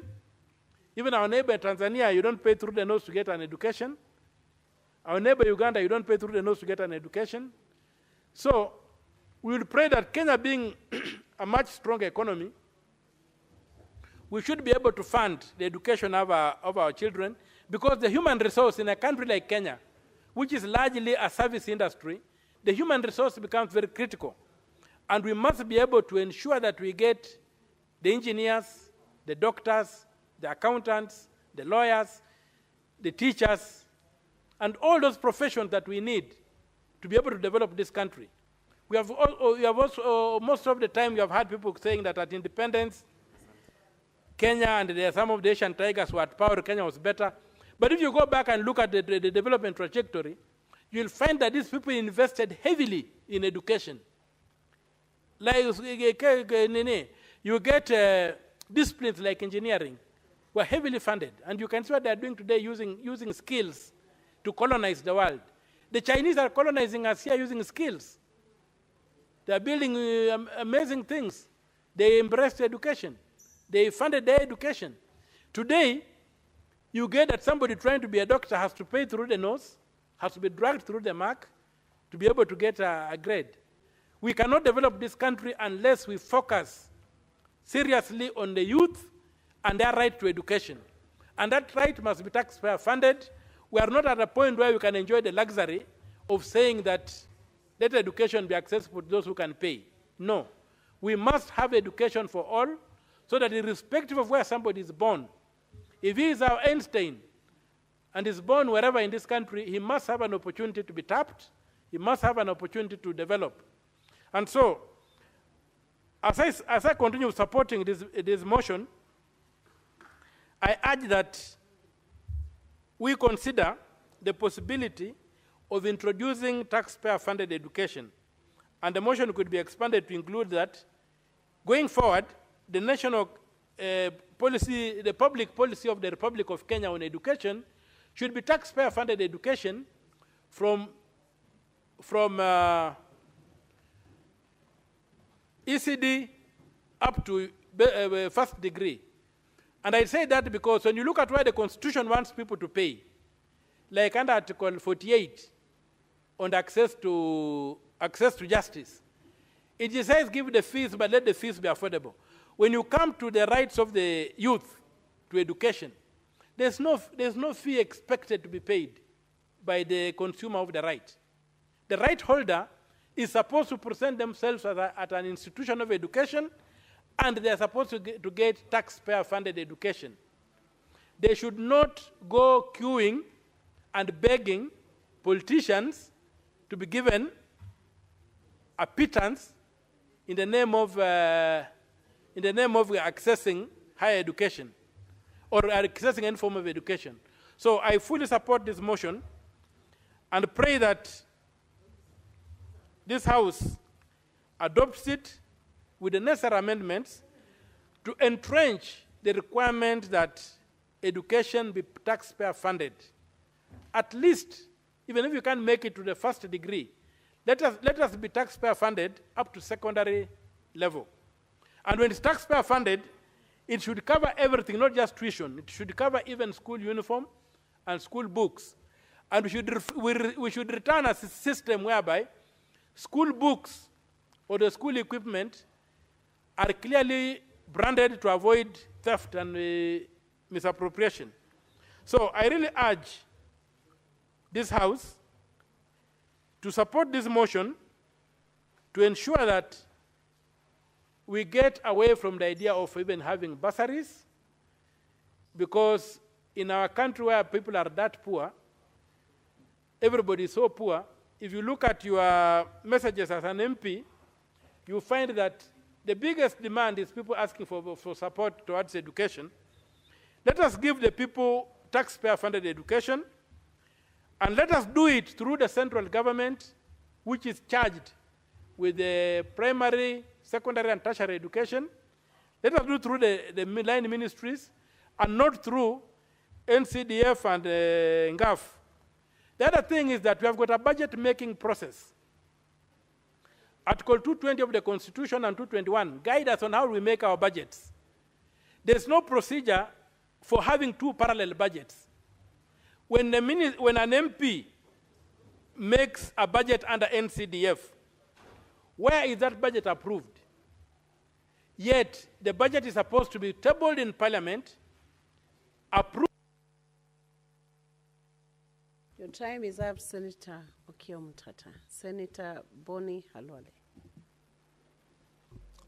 Thank you, Madam Speaker. Madam Speaker, I rise to strongly support this very important motion and wish to appeal to the distinguished senator from Kiambu that after all that narration, when you come to the conclusion where you are now making resolutions, I beg you, you drop Resolution 1, Resolution 2, Resolution 3, and replace it, Madam Speaker, with the provision that so as to make education free. Free. And these things have been tested. Senator, when you're still a young man, in 2002, the country elected Mwai Kibaki as president and Wamalo Kijana as his deputy. And for 10 years, the children of the Republic of Kenya enjoyed free primary education. It's doable. Madam Speaker, in view of the provisions of Article 21 of the Constitution and Article 43 of the Constitution, 43 says that every person has a right to education. And 21 says that Parliament will take legislative, policy, and other measures to make sure that any right given under Chapter 15 is realized progressively. I therefore want to appeal to the mover of the motion that let us realize free education by progressing with starting from primary, then secondary, and eventually university. There is no greater calling.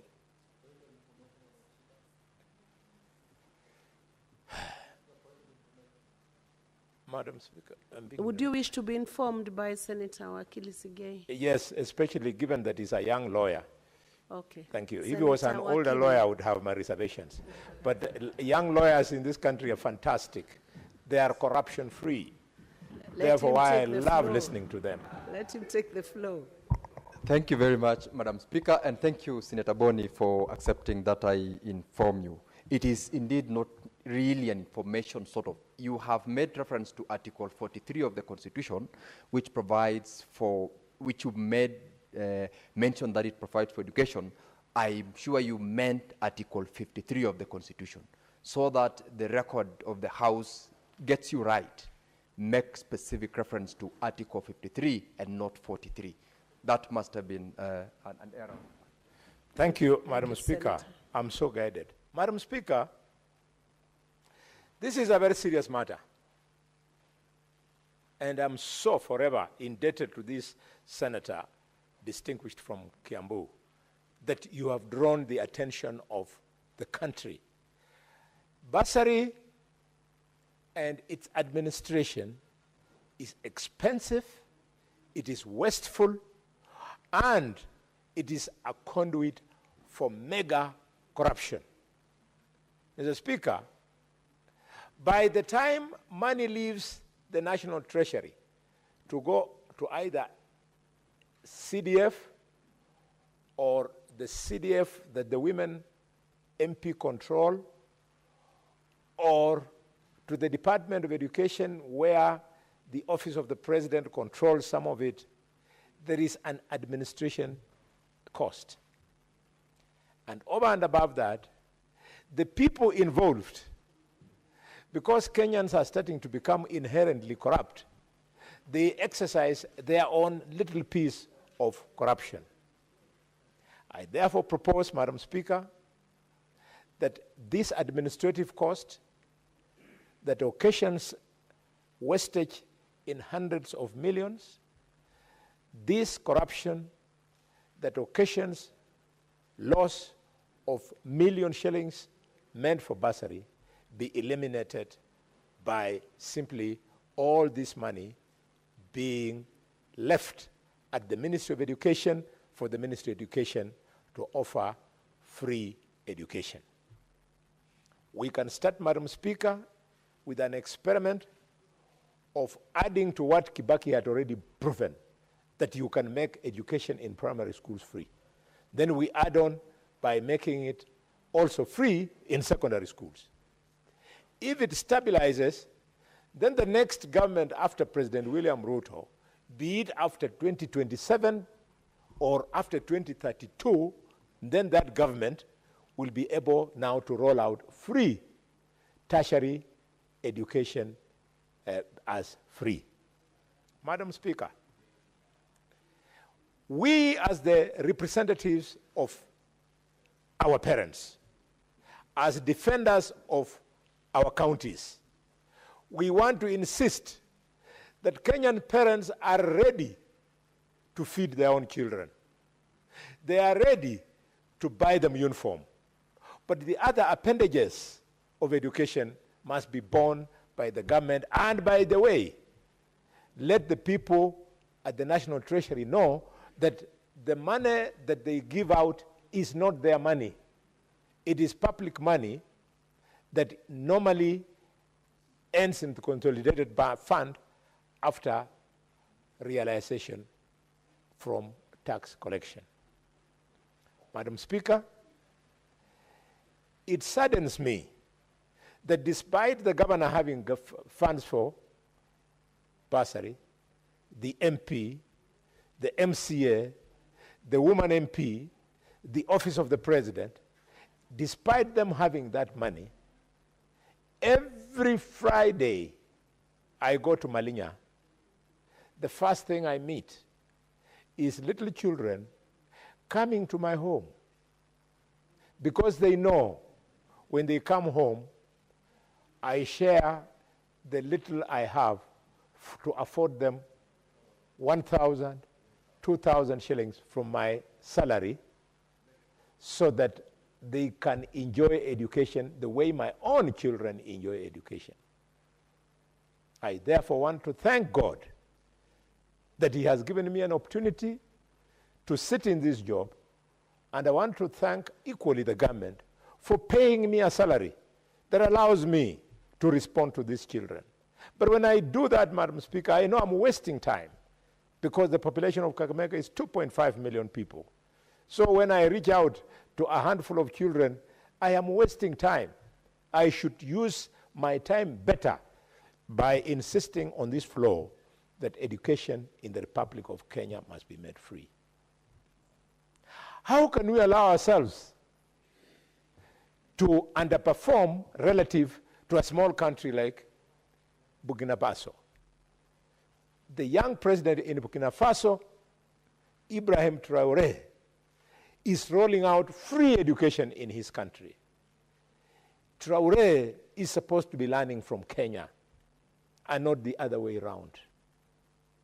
We owe it to our people. We are their leaders.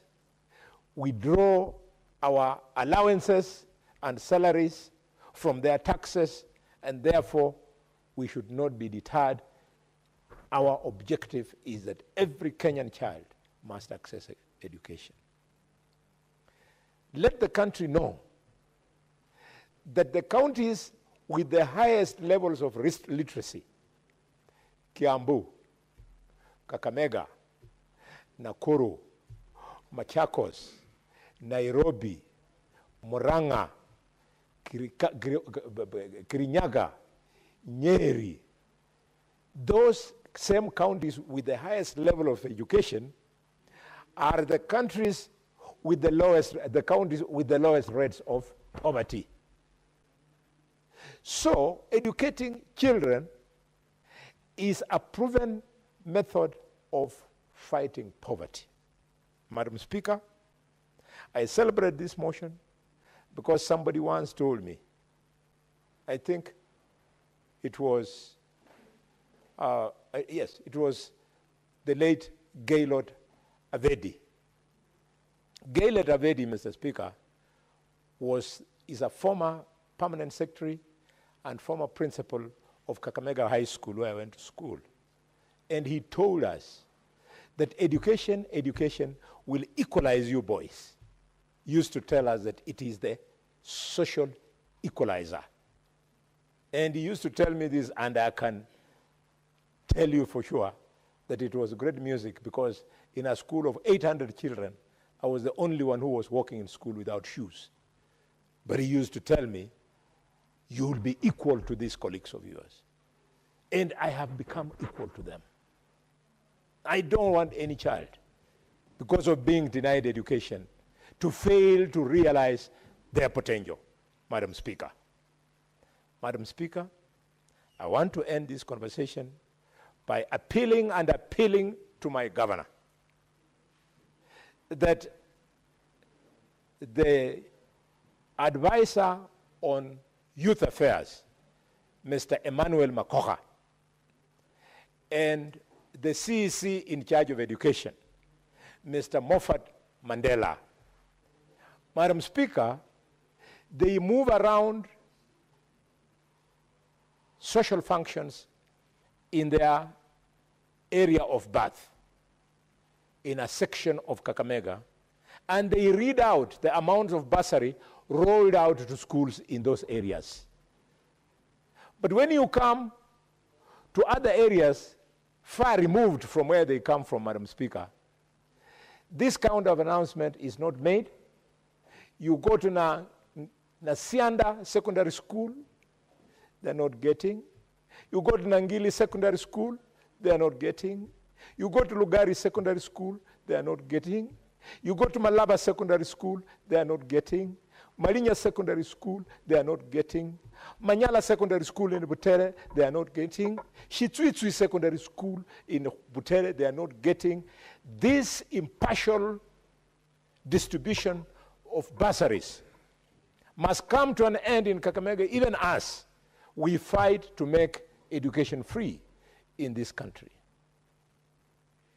You have seen today, Madam Speaker, in this House, the motion to agree on the module and formula of sharing resources across the 47 counties is so sensitive that it has had to be stood down for us to build consensus.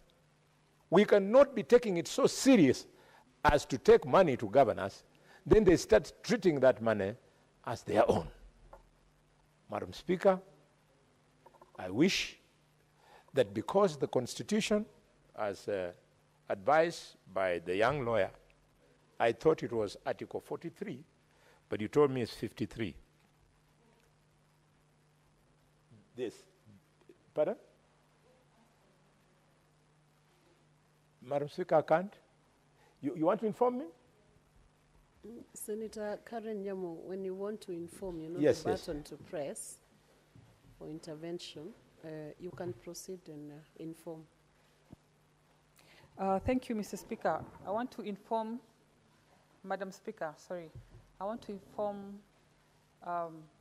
Senator for Kakamega, Senator Boni Halwale, that indeed both articles make reference to free education being a right to every child. It is for article? Both 43 and 53. Thank you, Madam Speaker. You know, Madam Speaker, proceed. I have never understood the profession of law. Although my daughter is a lawyer, my son is a lawyer, but I don't understand you guys. Can you see the young lawyer, Nyamo, is unable to agree with the young lawyer, Sigei. Sigei is telling me it is Article 43, but I said it is Article 40. He's telling me it is 53, and I told Senate and on record that it is 43. Sigei, you might be a lawyer, but you did not play a role in writing these constitutions. We are the ones who wrote it. And we put the provision of the right to education in Article 43, not 53. That 53 must be...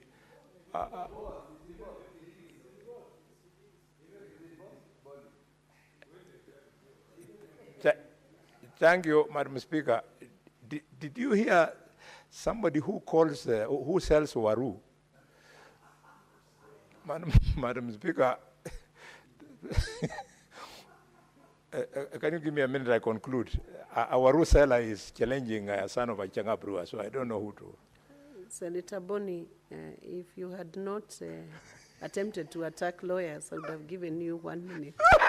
But proceed and take the 1 minute. Thank you. The Senator for Kiambu. This is very important. Members of the National Assembly, stop being myopic. You are free. Go and hang on CDF. I don't mind. But free bursary from your hands. Let education be free. I support with amendments. Thank you. The debate on who is right, Senator Boni, between Senator Wakili and Senator Karen, will be continued maybe at the lounge. But there is a possibility both could as well be right.